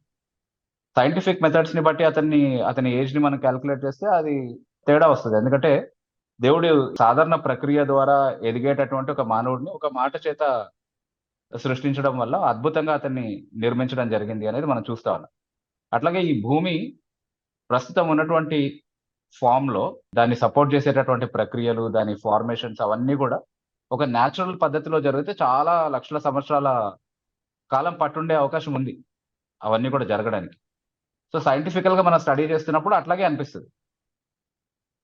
కానీ అంత సంవత్సరాలు అంటే ఒక పర్వతం ఏర్పడడానికి కొన్ని వందల వేల సంవత్సరాలు పట్టే అవకాశం ఉంది. కానీ అవకాశం ఉంది. కానీ ఒక పర్వతాన్ని ఎగ్జాంపుల్ గా తీసుకుంటే ఒక పర్వతం ఏర్పడడానికి వందల వేల సంవత్సరాలు పడుతుంది అని ఒకవేళ అనుకుంటే సైంటిఫిక్ గా, దేవుడు ఒక మాట చేత ఆ పర్వతాన్ని సృష్టిస్తాడు. ఆ తర్వాత సైంటిస్టులు వచ్చి దాని డేటింగ్ మెథడ్స్ అప్లై చేసి చూస్తే అది చాలా పాతదిగా కనబడచ్చు. ఇంత పెద్ద పర్వతం ఒక రోజులో ఎలా వస్తుంది అని అనుకునే అవకాశం ఉంది. అది సైంటిఫిక్ గా కూడా అనిపిస్తుంది మనకి. కానీ సైన్స్ ని అధిగమించేదే కదా దేవుడు చేసేటటువంటి అద్భుతం. సో సృష్టి అంటే ఈ భూమి అంతటిని కూడా దేవుడు ఒక మాట చేత సృష్టించాడు. అదే 6000 సంవత్సరాల ముందు జరిగిందని బైబిల్ చెప్తుంది. సైన్స్ ఒకవేళ దాన్ని చాలా ప్రాచీనమైనది, చాలా పురాతనమైనది అని అనుకోవడానికి, అంచనా వేయడానికి వాళ్ళకు ఉన్నటువంటి పరిమితులు అందుకు కారణమై ఉండొచ్చు. కానీ దేవుని యొక్క మాట సత్యము అన్నటువంటి నిర్ధారణ మనకు చాలా విషయాల్లో చాలా ఖచ్చితంగా ఉంది. కాబట్టి ఈ విషయంలో కూడా దేవుని వాక్యం ఇచ్చినటువంటి సమాచారమే నిజం అన్నటువంటి విషయాన్ని మనం అంగీకరించాల్సింది. ఎస్ మనోహరి గారు, మీరు మీ రెండో ప్రశ్న అడగచ్చండి. రెండో ప్రశ్న అయితే, దేవుడు చేసిన కార్యాలు ప్రతిది కూడా రాసి ఉన్నాయి కదన్న. అయితే ప్రతిదీ రాస్తే భూలోకం చాలదనేది ఉంది కదా. అవును. మరి అలాంటప్పుడు రాయబడిన సంగతులే మళ్ళీ మళ్ళీ రిపీట్ అయ్యి ఉన్నాయి కదా, అది ఎలా అర్థం చేసుకోవాలి? ఇప్పుడు మనము యోహాను సువార్త చివరిలో రాయబడినటువంటి విషయాలు అనుకుంటా కదా మీరు చెప్పింది. అవునన్న. సో అందులో అక్షరాల అసలు పుస్తకాల్లో సరిపడనన్ని క్రియలు యేసుక్రీస్తు ప్రభు చేసేసాడు తన 3 సంవత్సరాల పరిచర్యలో, 3.5 సంవత్సరాల పరిచర్యలో అన్నటువంటి భావంలో కాదు చెప్పింది. చాలా ఎక్కువ రాయాల్సి ఉంటది అన్నటువంటి మాటకి సాధారణంగా మనం వాడేటటువంటి యూసేజ్ ఏదైతే ఉందో దాన్ని వాడారు. అలంకారప్రాయంగా హైపర్బోలిక్ ఎక్స్ప్రెషన్స్ అంటారు వాటిని. అంటే ఇది చాలా పెద్దది అని చెప్పడానికి కొండంత పెద్దది అని చెప్తాం మనం. అంటే నిజంగా కొండంత ఉందని కాదు. అట్లా ఒక అలంకారప్రాయంగా మనం ఎట్లా అయితే వాడతామో అట్లా చెప్పినటువంటి మాట. పుస్తకాలు సరిపోవు ఇవన్నీ కూడా రాయాలంటే అన్నటువంటి ఒక భావంలో సాధారణంగా చెప్పినటువంటి మాట. అక్షరాల పుస్తకాలు సరిపోవని కాదు. అయితే భూలోకమైనను చాలదనే మాట. అదే దట్స్ హైపర్బోలిక్ ఎక్స్ప్రెషన్ కదా. It's hyperbolic expression. సో అయితే రిపిటేషన్స్ ఎందుకున్నాయి అంటే ఎంఫసిస్ కోసం వేరు వేరు కోణాల్లో ఒకే విషయాన్ని అధ్యయనం చేయాల్సినటువంటి అవసరం ఉన్నప్పుడు రిపిటేషన్స్ ఉన్నాయి. ఓకే, సో రిపిటేషన్స్ వల్ల కూడా మనం నేర్చుకోవాల్సినటువంటి చాలా విషయాలు ఉంటాయి. అంటే ప్రతి రిపీట్ అయినటువంటి సందర్భాన్ని మనం పరిశీలిస్తే అర్థమవుతుంది. ఆ రిపిటేషన్స్ కూడా ఉపయోగకరమైనవే. చెప్పబడని సంగతులు ఏవైతే ఉన్నాయో అవి కూడా బహుశా రిపిటేషన్స్ అయి ఉండొచ్చు. అంటే ఇప్పుడు కొంతమందిని స్వస్థపరిచినటువంటి సందర్భాలు కొన్ని ఉన్నాయి, అలాంటివే ఇంకో 100 చేసి ఉండొచ్చు. ప్రతిదీ రాస్తే సేమ్ సిమిలర్ అవుతుంది కదా అదంతా కూడా. అవన్నీ రాయాల్సిన అవసరం లేదు. ఒక 8-9 అద్భుతాలు, 8-9 రకాల అద్భుతాలు రాస్తుంటారు సువార్తల్లో. ఆ రకాలకు సంబంధించినటువంటి అద్భుతాలే ఇంకా 1000 చేసి ఉండొచ్చు. అవన్నీ కూడా రాయాల్సిన అవసరం లేదు అన్నటువంటి భావంలో బహుశా చెప్పబడినటువంటి మాట అయింది. సో రెపిటేషన్ కూడా పరిశుద్ధాత్మ ప్రేరణతోటి ఎన్నిసార్లు ఎంతవరకు చేయబడాలి అని దేవుని ఉద్దేశం ప్రకారం దేవుడు రాయించాడు. కాబట్టి అంత ప్రయోజనకరంగానే ఉంటుందని అనుకోవచ్చు. ఖచ్చితంగా. అంటే ఇప్పుడు సువార్తల గ్రంథాలే మనం తీసుకుంటే మత్తయి రాసినదే మార్కు రాసిన సందర్భాలు ఉన్నాయి, మార్కు రాసినవే లూకా రాసిన సందర్భాలు ఉన్నాయి. ఆ ముగ్గురు రాసిన కొన్ని సంఘటనలు యోహాను కూడా రాశాడు. కానీ వారు వేరు వేరు కోణాల్లో నుంచి దాన్ని విశ్లేషించినట్టుగా కూడా మనం అర్థం చేసుకోగలుగుతాం. ఒకళ్ళు చెప్పని సమాచారాన్ని ఇంకొకళ్ళు అడిషనల్ గా చెప్పినట్టుగా అట్లా కూడా చూస్తా ఉన్నాం. సో అవి మియర్ రిపిటేషన్స్ కాదు, ఏ ఉపయోగం లేనట్టుగా రిపీట్ అయినటువంటి సందర్భాలు కావు. ఎస్ మనోహరి గారు, మీ క్వశ్చన్ ఆన్సర్ చేయబడిందని అనుకుంటా ఉన్నాను. ఓకే అన్న, థ్యాంక్ యూ. అలాగే అదే ఐడి నుంచి జాయిన్ అయినటువంటి రాజు అనే సహోదరుడు, మీరు మీ పేరు చెప్పి మీ ప్రశ్న అడగచ్చు. గుడ్ ఈవినింగ్ అన్న. Good evening brother. Good evening brother. Good evening. Good evening. 2 ప్రశ్నలు చెప్పండి. నాకు 2 క్వశ్చన్స్ ఉన్నాయి అన్న. మొదటిది ఏంటంటే 110వ కీర్తన, ప్రభువు నా ప్రభువుతో సెలవిచ్చిన వాక్కు, నేను నీ శత్రువులను నీకు నీ పాదపీఠములుగా చేయి వరకు నా కుడి పార్శ్వంలో కూర్చుని మనం ఉన్నది కదా. ప్రభు ఒక్కడే కదన్నా. అయితే ఇక్కడ 2 వ్యక్తులుగా సంభాషిస్తారు కదన్నా, అది ఎట్లా అర్థం చేసుకోవాలన్నా నేను? సో చాలా స్పష్టంగా యేసుక్రీస్తు ప్రభు కూడా ఇదే సందర్భాన్ని ఉటంకించి పరిసయ్యుల్ని ప్రశ్నించినట్టుగా మనం చూస్తా ఉన్నాము. మార్కు సువార్త 12వ అధ్యాయంలో 35-36 ఆ వాక్య సందర్భాలు మనం చదివితే చాలా క్లియర్ గా యేసుక్రీస్తు ప్రభు కూడా ఇవే మాటలు అక్కడ ఉన్నటువంటి పరిశీలిని అడిగినట్టుగా చూస్తాను. వచ్చిన సంఖ్య నేను కరెక్ట్ గా చెప్పుండకపోవచ్చు, కానీ 12వ అధ్యాయంలో ఆ సందర్భాన్ని చదువుతున్నాం మనం. అంటే క్రీస్తును దావీదు ప్రభువు అని పిలిచాడు అన్నటువంటి వ్యాఖ్యానాన్ని ప్రభువే స్వయంగా ఆ మాటల మీద మనకిచ్చాడు. అంటే యెహోవా నా అడోనాయితో ఇట్లా నేను అన్నటువంటి మాట ఉంటది అక్కడ. అంటే యెహోవా క్రీస్తుకు సెలవిచ్చినటువంటి మాట, తండ్రి యేసుక్రీస్తుకు సెలవిచ్చినటువంటి మాటగా దాన్ని మనం అర్థం చేసుకోవాల్సి ఉంటది. అందుకే ప్రభువు నా ప్రభుతో సెలవిచ్చిన మాట అన్నప్పుడు నా ప్రభు అన్నది క్రీస్తును సంబోధించి కీర్తనకారుడు మాట్లాడాడు అన్నటువంటి అర్థాన్ని ప్రభు తీసుకున్నాడు. అందుకే క్రీస్తు దావీదుకు ఏమవుతాడు అని అంటే కుమారుడు అవుతాడు అని వాళ్ళు సమాధానం చెప్పారు. మరి దావీదుకు క్రీస్తు కుమారుడు అయితే మరి క్రీస్తుని ఎందుకు ఆయన ప్రభు అని సంబోధించాడు అని మళ్ళీ వాళ్ళని తిరిగి ప్రశ్నించినప్పుడు వాళ్ళు సమాధానం చెప్పలేకపోయారు. సో క్రీస్తు దావీదుకు కూడా ప్రభు అయి ఉన్నాడు. ఇక్కడ రెండవ ప్రభువుగా గుర్తించబడినటువంటి వ్యక్తి క్రీస్తు అన్నటువంటి విషయాన్ని మనం అర్థం చేసుకోవాలి. అప్పుడు ఎలాంటి కన్ఫ్యూజన్ ఉండదు. ఎస్ బ్రదర్, మీ క్వశ్చన్ ఆన్సర్ చేయబడింది అనుకుంటాను. ఓకే అన్న, ఓకే మీరు రెండో ప్రశ్న అడగచ్చా? అపోస్తుల కార్యములు 19వ అధ్యాయంలో అన్న, ఇప్పుడు మనము బాప్తిస్మం ఒక్కటిసారి తీసుకోవాలి కదన్నా. ఓకే. అయితే చాలా మంది అంటే ఈ వచనాలు చూసి 2 times కూడా బాప్తిస్మం తీసుకుంటున్నారన్న. అంటే నాకు తెలిసిన ఒక సోదరుడు కూడా 2 times తీసుకున్నాడు. అదేంటంటే అది నేను అడిగినప్పుడు నాకు ఈ వచనం చూపించాడు. ఏంటంటే అపోస్తుల కార్యం 19వ అధ్యాయము 2వ వచనం అన్న, అంటే ఫస్ట్ నుంచి 3 వచనాల వరకు. అపోల్లో కొరింథీలో ఉన్నప్పుడు జరిగినదేమనగా, పౌలు ప్రదేశంలో సంచరించి ఎఫెసుకు వచ్చి కొందరు శిష్యులను చూచి, మీరు విశ్వసించినప్పుడు పరిశుద్ధాత్మను పొందితిరా అని అప్పుడు అన్నాడు కదన్న. వాళ్ళు లేదని చెప్పారు. అవును, మళ్ళీ వాళ్ళకి బాప్తిస్మం ఇచ్చినట్టుగా చూస్తున్నాం, యేసు నామములో బాప్తిస్మం ఇచ్చినట్టుగా చూస్తున్నాం. సో ఫస్ట్ మనం అర్థం చేసుకోవాల్సింది మనం గుర్తించాల్సిన విషయం ఏంటి అంటే, ఒకసారే బాప్తిస్మం తీసుకోవాలి అన్న నియమంగా ఎక్కడ చెప్పబడలేదు. కానీ అసలు బాప్తిస్మం అంటే ఏంటి అన్నది మాత్రం ఖచ్చితంగా మనం అర్థం చేసుకోగలుగుతాం. యేసుక్రీస్తు ప్రభువును విశ్వసించి మారు మనసుతో బాప్తిస్మం తీసుకోవాలి అన్న నియమాన్ని మాత్రం ఖచ్చితంగా వాక్యంలో మనం నేర్చుకుంటాం. సో ఒక వ్యక్తి యేసుక్రీస్తునందు విశ్వసించి మారు మనసుతో తీసుకున్నటువంటి బాప్తిస్మం కాదు అని గుర్తెరిగితే ఖచ్చితంగా మళ్ళీ బాప్తిస్మం తీసుకోవచ్చు. ఈ వాక్య సందర్భం ఖచ్చితంగా దాన్ని నిర్ధారిస్తా ఉంది కదా, మనం దానితో విభేదించడానికి ఏమీ లేదు. కాకపోతే ఈరోజు కొంతమంది కొత్త సిద్ధాంతాలని చెప్తా ఉన్నారు కదా, మీరు తండ్రి కుమార పరిశుద్ధాత్మ నామంలో బాప్తిస్మం తీసుకొని ఉంటే అలా చెల్లదు ఆ బాప్తిస్మము, మళ్ళీ యేసు నామంలో బాప్తిస్మం తీసుకోవాలని చెప్పి ఒక కొత్త కల్ట్ బయలుదేరారు కదా. యేసునామము అనే ఒక అవాంతర శాఖ ఏదైతే ఉందో వాళ్ళ బోధ ప్రకారము యేసునామంలో వాళ్ళు మళ్ళీ బాప్తిస్మం ఇస్తారు, అది మాత్రమే నిజమైనటువంటి బాప్తిస్మం అని చెప్తా ఉంటారు. అలాంటి సిద్ధాంతాలని మనం అంగీకరించాల్సినటువంటి అవసరం లేదు. సో మళ్ళీ బాప్తిస్మాన్ని ఎందుకు తీసుకోవాలనుకుంటున్నాం అన్నటువంటి విషయాన్ని మనం సరిగా అర్థం చేసుకోవాలి. ముందు తీసుకున్నటువంటి బాప్తిస్మము నేను పెళ్లి కారణంగానో, లేకపోతే అందరూ తీసుకుంటున్నారు అనేటువంటి కారణంగానో, లేకపోతే వాక్యం చెప్పినటువంటి విధానంలో కాకుండా తల్లిదండ్రులు చిన్నప్పుడు ఏదో ఇచ్చేశారు అన్నటువంటి ఆ కారణంతోనో, ఇప్పుడు నేను తెలుసుకున్నాను సత్యాన్ని, ఇప్పుడే నేను యేసుక్రీస్తు ప్రభుకి లోబరుచుకున్నాను నా జీవితాన్ని, కాబట్టి ఇప్పుడు నేను బాప్తిస్మం తీసుకుంటాను అని ఒక వ్యక్తి రెండోసారి తీసుకుంటే అందులో తప్పేం లేదు. కానీ వాక్య విరుద్ధమైనటువంటి కొత్త బోధలు దాంట్లోకి తీసుకొచ్చి ఇలా చేయలేదు కాబట్టి ఇప్పుడు మళ్ళీ ఇస్తాము బాప్తిస్మం అని ఎవరైనా చెప్తే అలా మనం దానికి ఖచ్చితంగా వ్యతిరేకించాల్సినటువంటి అవసరం ఉంది. ఆ కారణాల చేత రెండోసారి బాప్తిస్మం అనేది ఎట్టి పరిస్థితుల్లో అనుమతించలేదు. కానీ ఒకసారి బాప్తిస్మం తీసుకున్న వాళ్ళు మళ్ళీ అసలే తీసుకోకూడదు అన్నది కాదు వాక్యం నేర్పించే. బ్రదర్, మీ క్వశ్చన్ ఆన్సర్ చేయబడిందా? అన్నా ఓకే అన్న. అంటే బాప్తిస్మం ఒకటే అన్నటువంటి మాటలు కొంతమంది చూపిస్తా ఉంటారు. బాప్తిస్మం ఒకటే, కానీ నేను తీసుకున్నది ఆ ఒక్క బాప్తిస్మం అయి ఉండకపోవచ్చు కదా.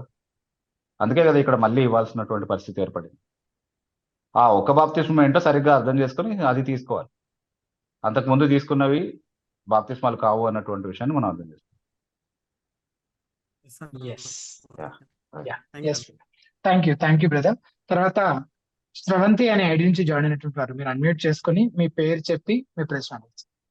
ఓకే అన్న, గుడ్ ఈవినింగ్ అన్న. Good evening. నా పేరు స్రవంతి, రుద్రూరు నుండి అన్న. హలో స్రవంతి, గుడ్ ఈవినింగ్.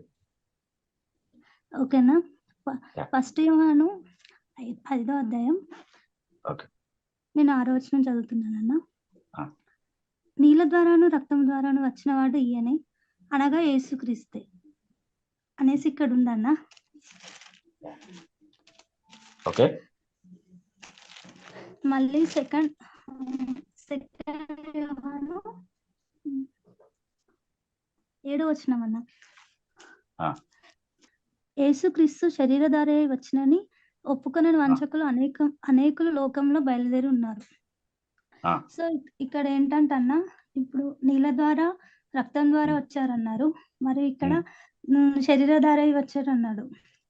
సో కొందరు అడుగుతున్నటువంటి క్వశ్చన్స్ ఏంటంటే, దేవుడు మనిషి రూపంలో వచ్చాడు కదా లోకానికి, మరి ఇక్కడేంటి నీళ్ళ ద్వారాను రక్తం ద్వారాను వచ్చాడు అనేసి ఉంటుంది.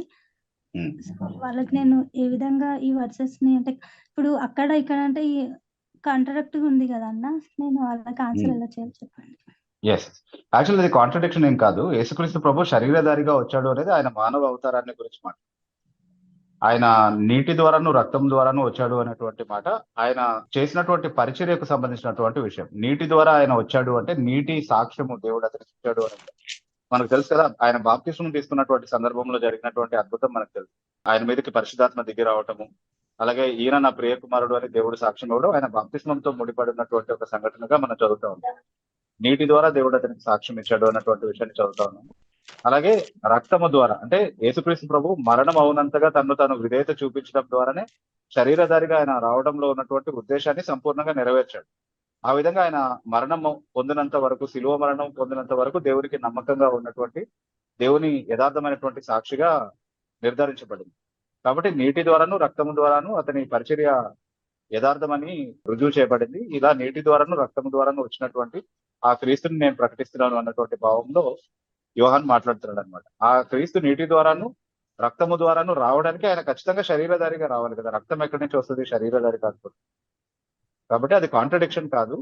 ఆయన శరీరధారిగా వచ్చిన కారణాన్ని బట్టే రక్తము చిందించే అంతగా కూడా దేవునికి నమ్మకం ఉండే అవకాశం వచ్చింది అని అర్థం చేసుకోవాలి. సో అది కాంట్రడిక్షన్ ఏం కాదు, కాంట్రడిక్టరీగా చూపించే ప్రయత్నం చేస్తుంది.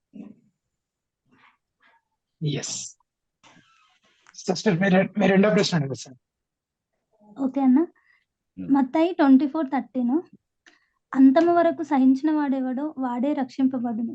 ఈ వర్సెస్ ని ఏ విధంగా అర్థం చేసుకోవాలన్నా? కాంటెక్స్ట్ లోనే ఒక మీనింగ్ ఉంది ఖచ్చితంగా.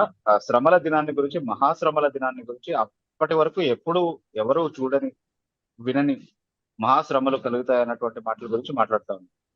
అంటే యేసుక్రీస్తు ప్రభు యొక్క రాకడ సూచనల్లో భాగంగా, అలాగే యెరూషలేంలో ఉన్నటువంటి ఆలయము నాశనం చేయబడేటటువంటి సందర్భంలో భాగంగా ఏమేం జరుగుతాయి అని శిష్యులు అడిగిన దానికి జవాబుగా చెప్తున్నటువంటి.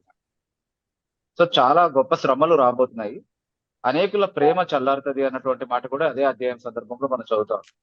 అనేకులు యేసుక్రీస్తు ప్రభుని తిరస్కరించి వెళ్ళిపోవడం, అనేకుల ప్రేమ చల్లారటం, అతిక్రమము విస్తరించడం కారణంగా అనేకులు యేసుక్రీస్తు ప్రభుని తిరస్కరించి వెళ్ళిపోవడం, ఈ శ్రమలన్నీ మాకెందుకు అనుకుని చాలా మంది యేసుక్రీస్తు ప్రభుని విసర్జించి వెళ్ళిపోవడం, ఇవన్నీ కూడా జరుగుతాయి ఆ సమయం. ఇవన్నిటిని కూడా అధిగమించి అంతం వరకు ఎవరైతే నిలబడి ఉంటారో వాళ్ళే నిజంగా రక్షింపబడినటువంటి వ్యక్తులుగా నిర్ధారించబడతారు, రుజువు చేయబడతారు అన్నటువంటి మాటను ప్రభు చెప్తా ఉన్నాడు అనమాట. అయితే ఇది మహాశ్రమల కాలానికి మాత్రమే పరిమితమైనటువంటి నియమం అయితే కాదు. ఎందుకంటే క్రైస్తవులందరికీ శ్రమలు వస్తాయన్నటువంటి మాటలు వాక్యంలో చాలా సందర్భాల్లో మనం చదువుతున్నాం. క్రీస్తేసినందు సద్భక్తితో బ్రతుకును ఉద్దేశించి వారందరూ శ్రమ పొందుదురు అన్నటువంటి మాట మనం చదువుతాం.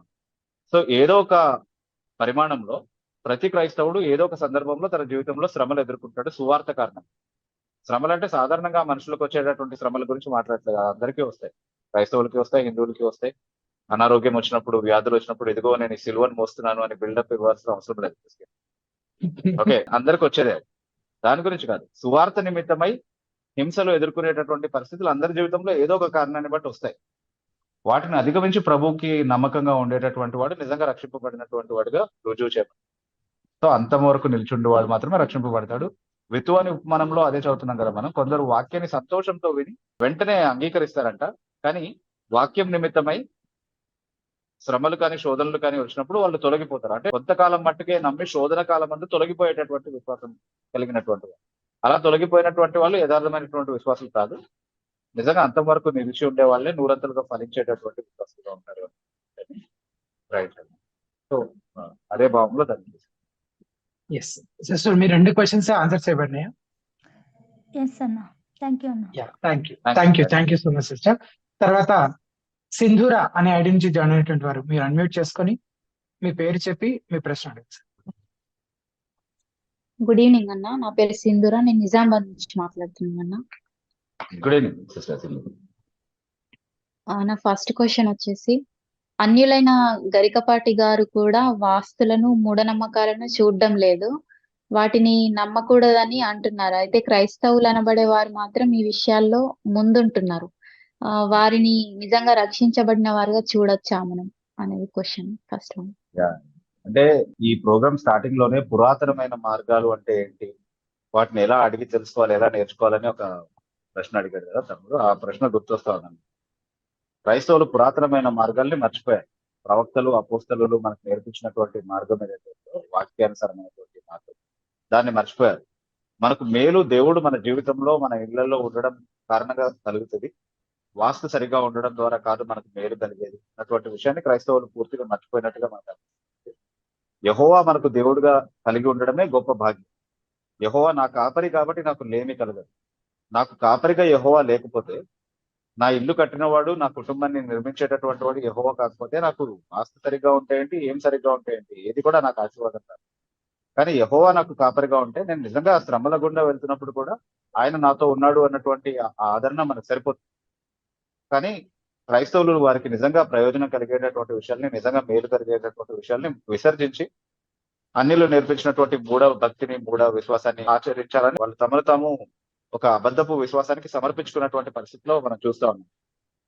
అన్యులు కూడా ఇది మూఢత్వము, దీన్ని మనం ప్రోత్సహించకూడదు అని గుర్తించగలిగేటటువంటి స్థాయిలో ఉండగా, మన వాళ్ళు మాత్రం ఇంకా అజ్ఞానులుగా ఉండడం, దేవుని మాటల పట్ల అవిశ్వాసం కనబరిచేటటువంటి స్థితిలో ఉండడం చాలా భయంకరమైనటువంటి విషయం. దీని వెనకాల ఉన్నటువంటి ఒక విగ్రహారాధన కోణాన్ని కూడా మన వాళ్ళు మర్చిపోయారు పూర్తిగా అనేది మళ్ళీ మనం ప్రత్యేకంగా ప్రస్తావించాల్సిన ఒక విషయం. అష్టదిక్పాలకులు ఉంటారు, అందులో వాళ్ళకి ఎవరికి నచ్చినది వాళ్ళకి ఇచ్చేసేయాలి. ఒకరికి బాత్రూమ్ ఇష్టం, ఒకరికి కిచెన్ ఇష్టం, ఒకరికి బెడ్రూమ్ ఇష్టం, కాబట్టి ఇల్లు నిర్మించేటప్పుడు అలాగే నిర్మించాలి అన్నది వాస్తు నియమం. వాటిని అంటే అష్టదిక్పాలకులు ఉన్నారు, వాళ్ళు పాలిస్తున్నారు అనేటువంటి విశ్వాసంలోనికి వెళ్ళిపోయారంటే, యెహోవా ఆకాశమందు తన సింహాసనాన్ని ఏర్పరచుకొని ఉన్నాడు, ఆయన రాజ్య పరిపాలన చేస్తున్నాడు అన్నటువంటి సత్యాన్ని తిరస్కరించి ఆ మాటలు అంగీకరించాల్సి ఉంటుంది ఎవరైనా. కాబట్టి పూర్తిగా అన్యులైనటువంటి స్థితిలో వాళ్ళు ఈ పని చేస్తున్నారు అన్నటువంటి విషయాన్ని మనం చూడాలి. పూర్తిగా క్రైస్తవ వ్యతిరేకమైనటువంటి ఒక ధోరణి. దాన్ని జస్టిఫై చేసుకోవడానికి వెలుతురు రావడం కోసం, గాలి రావడం కోసం అని చెప్తున్నారు. వెలుతురు రావడం కోసం, గాలి రావడం కోసం చేసుకునే వెసులుబాట్లు వాస్తు శాస్త్ర పరిధిలోకి వచ్చేటటువంటి విషయం కాదు. వాస్తు ఇస్ ఎంటైర్లీ డిఫరెంట్. దానికి ఒక పూర్తి శాస్త్రమే ప్రత్యేకంగా ఉంది. సిద్ధాంతిని తీసుకొచ్చి వాస్తు చూపించేటటువంటి దిగజారినటువంటి పరిస్థితిలో కూడా క్రైస్తవులు చాలా మంది పాస్టర్లే తీసుకెళ్లారండి నన్ను అని చెప్పుకునేటటువంటి సిద్ధాంతులు కూడా ఉన్నారు. అది వినడమే కటకట అనిపిస్తుంది మనకు. సో అట్లాంటి పరిస్థితుల్లో క్రైస్తవం దిగజారినటువంటి స్థితిలో ఉంది. ఎందుకు అంటే దేవుడు వాళ్ళ దేవుడుగా లేడు కాబట్టి వాళ్ళు క్రైస్తవాన్ని తిరస్కరించి క్రైస్తవం ముసుగులోనే ఉంటూ వేరొక విశ్వాసాన్ని ఆచరించేటటువంటి వారి దాన్ని క్లియర్ గా మనం ఖండించాలి. దాంతో ఎలాంటి సంబంధం వీలేదు. అటువంటి వాళ్ళు రక్షించబడిన వాళ్ళని మనం అనుకోవడానికి కూడా వీల్లేదు. అనుకోవడానికి వీల్లేదు. ఒకవేళ అజ్ఞానంతో చేస్తూ ఉంటే వాళ్ళు క్షమించమని దేవుడిని అడగొచ్చు, దాన్ని విసర్జించి. తెలిసి ఇంకా ఇదంతా విన్న తర్వాత కూడా అలాగే చేస్తున్నారంటే మాత్రం ఖచ్చితంగా వాళ్ళు దేవుని సంబంధులు కాదు. దేవుని సంబంధులు దేవుని మాటలు వింటారు, దేవుని సంబంధులు కాని వాళ్ళు దేవుని మాటలు వింటారు. ఇందును బట్టే సత్యస్వరూపి అయిన ఆత్మ ఏదో, బ్రహ్మపరచు ఆత్మ ఏదో మనం గుర్తిస్తాం అన్నటువంటి మాటలు వాక్యం సెలవిస్తా ఉంది. సో సత్యస్వరూపి అయిన ఆత్మ వారిలో ఉంటే దేవుని మాటలకు విధేయత చూపిస్తారు. భ్రమపరిచే ఆత్మ ప్రభావంలో వాళ్ళు ఉన్నారు కాబట్టి వాళ్ళకి అదే సత్యం అనిపిస్తుంది. దాన్ని సిస్టర్ మీరు రెండో ప్రశ్న అడగదు సార్. ఓకే, సెకండ్ క్వశ్చన్ వచ్చేసి, మనకు ఎవరైనా కీడు చేస్తే వారికి క్రీస్తు మాదిరిని మనం ఎలా చూపించాలి, అలాగే మనం వారిని రక్షణ వైపు ఎలా నడిపించాలి? ఎవరైనా మనకు కీడు చేస్తే అన్నప్పుడు ఏం కీడు అనేది మీరు ప్రత్యేకంగా చెప్పాల్సి ఉంటుంది. ఎందుకంటే ఆ కీడు నా వరకు మాత్రమే పరిమితమయ్యేటటువంటి కీడు అయితే వాళ్ళని క్షమించవచ్చు. కానీ ఆ కీడుని నేను ఏ చర్య తీసుకోకుండా విడిచిపెట్టేశాను కాబట్టి మళ్ళీ అలాంటిదే చేయడానికి అతనికి ప్రోత్సాహంగా ఉంటది అన్నటువంటి ఒక పరిస్థితిలో ఖచ్చితంగా అతని పైన చట్టపరమైనటువంటి లేదా సంఘపరమైనటువంటి చర్యలు ఏవైతే తీసుకోవాలో అవి తీసుకోవాల్సినటువంటి నియమాలు కూడా బైబిల్ నేర్పిస్తారు. సో క్రీస్తులాగా సహించడము అని అంటే అసలు ప్రతిఘటించకుండా ఉండడము, అసలు ఏమాత్రం వాళ్ళకి గుణపాఠం చెప్పకుండా ఉండడం అనే భావంలో మనం తీసుకోవడానికి వీల్లేదు. యేసుక్రీస్తు ప్రభుకి వారి హృదయం తెలుసు, ఎంతవరకు ఏ పరిమితి వరకు వారిని సహించాలో కూడా ఆయనకు తెలుసు. కాబట్టి ఆయన పొరపాటు లేకుండా సరైనటువంటి పరిమాణంలో ఆ పని చేసి ఉండగలరు. కానీ మనం ఎగ్జాక్ట్ గా అలాగే చేయలేము. అలాగే చేయాలి ప్రతి సందర్భంలో అన్నది కూడా ఆయన నేర్పించినటువంటి నియమం కదా. అలా అయితే చట్టాన్ని గౌరవిస్తూ ఆయన చెప్పినటువంటి మాటలు ఏవైతే ఉన్నాయో, లేకపోతే సంఘపరంగా తీసుకోవాల్సినటువంటి చర్యలు ఏవైతే ఉన్నాయో, నీ సహోదరుడు తప్పు చేస్తే అతన్ని గద్దించుము, అతను మారు మనసు పొందితే అతన్ని క్షమించుము అన్నటువంటి నియమాలు ఏవైతే ఉన్నాయో అవి మనకు నేర్పించుండేవాడు కాదు. సో ఖచ్చితంగా ఆ నియమాల్ని మనం మనసులో ఉంచుకోవాలి. అవతల వ్యక్తికి గుణపాఠం చెప్పడం కూడా వారిని క్షమించడం అంతే ప్రాముఖ్యమైనటువంటి విషయం. ఎందుకంటే వాళ్ళని క్షమించడం మన హృదయంలో ద్వేషం లేకుండా, వాళ్ళ పట్ల ప్రతీకార భావం లేకుండా మనల్ని కాపాడగలుగుతుంది. కానీ వాళ్ళని సరిచేయడం అనేది వాళ్ళని కూడా ఆ తప్పు నుండి కాపాడగలుగుతుంది. కాబట్టి ఆ రెండింటిని మనం బ్యాలెన్స్ గా అర్థం చేసుకోవాలి. కేవలం క్షమించడం ముసుగులో ప్రేమ చూపించడం అనేటటువంటి పేరుతో వాళ్ళకి చేయాల్సినటువంటి మేలును, అంటే వాళ్ళని సరిదిద్దేటటువంటి ఆ చర్యలు ఏవైతే ఉన్నాయో వాటిని మనం విసర్జించడం అనేది క్రైస్తవ ప్రేమ అనిపించుకోదు అనుకో. ఆ ప్రశ్నలో ఉన్న రెండో భాగం బేబు గారు, వారిని రక్షణలోకి ఎలా నడిపించవచ్చు? రక్షణలోనికి ఎవరినైనా సువార్త చెప్పడం ద్వారానే నడిపించగలుగుతాం, వేరొక విధానం ఏమి. కాకపోతే మనం కనబరిచేటటువంటి క్రీస్తు ప్రేమ, అలాగే మనం ఏ నియమాల కోసం అయితే నిలబడుతున్నామో అందులో ఉన్నటువంటి న్యాయం, అవి ఒక వ్యక్తి మనసుతో మాట్లాడేటటువంటి అవకాశం ఉంది. కాబట్టి వాటిని ఎప్పుడు కనబరిచేవారుగా మనం. సిస్టర్, మీ రెండు ప్రశ్నలు ఆన్సర్ చేయబడినాయి అనుకుంటా ఉన్నాను. ఆన్సర్ చేయబడింది. Thank you. Thank you sister. చివరిగా రాజు అనే ఐడి నుంచి జాయిన్ అయినటువంటి వారు మీరు అన్మ్యూట్ చేసుకొని మీ పేరు చెప్పి మీ ప్రశ్న అడగండి. గుడ్ ఈవినింగ్ దిబానా. Good evening Raju. అయితే నా క్వశ్చన్ ఏమంటే, మొన్న మా ఫ్రెండ్స్ అందరూ మేము ఇట్లా కూర్చున్నాం అన్న మధ్యాహ్నం. ఓకే. అయితే ఇట్లా మాట్లాడంగా క్రిస్మస్ గురించి కన్వర్జేషన్ వచ్చింది అన్న. క్రిస్మస్ గురించి కన్వర్జేషన్ వచ్చింది. ఓకే. అయితే నేనేమన్నా అంటే, క్రిస్మస్ జరుపుకోవద్దు, మా చర్చ్ వాళ్ళు మేము ఇట్లా కొన్ని ఉంటాయి అట్లా జరుపుకోవద్దు అంటే, నువ్వు అన్ని చెప్తున్నావు కదా జరుపుకోవద్దని బైబుల్లో ఎక్కడ ఉన్నాయి, ఏ వచనాలు ఉన్నాయని అట్లా కొన్ని అడిగింది అన్న. వాళ్ళకి ఎట్లా చెప్పాలి బైబిల్ కదా? అంటే వాళ్ళు క్రిస్టియన్సా? ఎస్ అన్న. ఓకే. అంటే వాళ్ళకి సువార్త గురించినటువంటి అవగాహన ఉన్నటువంటి వ్యక్తులేనా? దేవుని ప్రేమించేటటువంటి వాళ్ళు, దేవునికి లోబడాలని అనిపిస్తున్నటువంటి వాళ్ళు, లేకపోతే లోకస్తులుగానే ఉంటారు, జస్ట్ చర్చ్కి వెళ్తారు అట్లా ఉంటారు? ఒక 4 మెంబర్స్ అయితే చర్చ్కి వెళ్తారన్న. ఓకే. ఇంకొక వాళ్ళ ప్రవర్తన అది చూస్తున్నప్పుడు వాళ్ళు నిజంగా దేవునికి నమ్మకంగా ఉండేవారుగా కనబడతారా నీకు, లేకపోతే నామకార్థంగానే ఉంటారు? 50% ఉంటారు, 50-50. సో వాళ్ళకి సువార్త గురించినటువంటి మంచి అవగాహనలోనికి ముందు వాళ్ళని నడిపించాలి. వాక్యానుసరమైనటువంటి ఇంకా వాళ్ళు తెలుసుకోవాల్సినటువంటి చాలా ప్రాథమికమైనటువంటి విషయాలు ఉంటాయి. ఫస్ట్ వాళ్ళకి అవి నేర్పించిన తర్వాత ఇవి చెప్తే ఎక్కువగా ఉపయోగకరంగా ఉంటది. ఎందుకంటే ఇవి అంతా అర్థం చేసుకునేటటువంటి పరిపక్వత వాళ్ళకు ఉండకపోవచ్చు. అందుకని ఆ విషయాలు అడిగాను. సరే, ఎనీవేస్, ప్రశ్న క్రిస్మస్ చేసుకోకూడదు అని ఎక్కడుంది అన్నది కాదు. ఎందుకంటే అసలు క్రిస్మస్ అనే ప్రస్తావనే ఎక్కడ బైబిల్లో లేదు. కాబట్టి క్రిస్మస్ చేసుకోకూడదు అన్నటువంటి మాట బైబిల్ నుండి చూపించడం అనేది సాధ్యం కాదు. అది ఎలాంటి ప్రశ్న అంటే, ఇప్పుడు సినిమాలు చూడకూడదు, సిగరెట్ తాగకూడదు అని బైబిల్లో ఎక్కడుందో చూపించమని కొంతమంది అడుగుతూ ఉంటారు కదా. అలాంటి ప్రశ్న అనమాట ఇది. అంటే నేను క్రిస్మస్ ని సిగరెట్ తో, సినిమాతో పోలుస్తున్నానని కాదు, నియమం గురించి మాట్లాడుతున్నాను.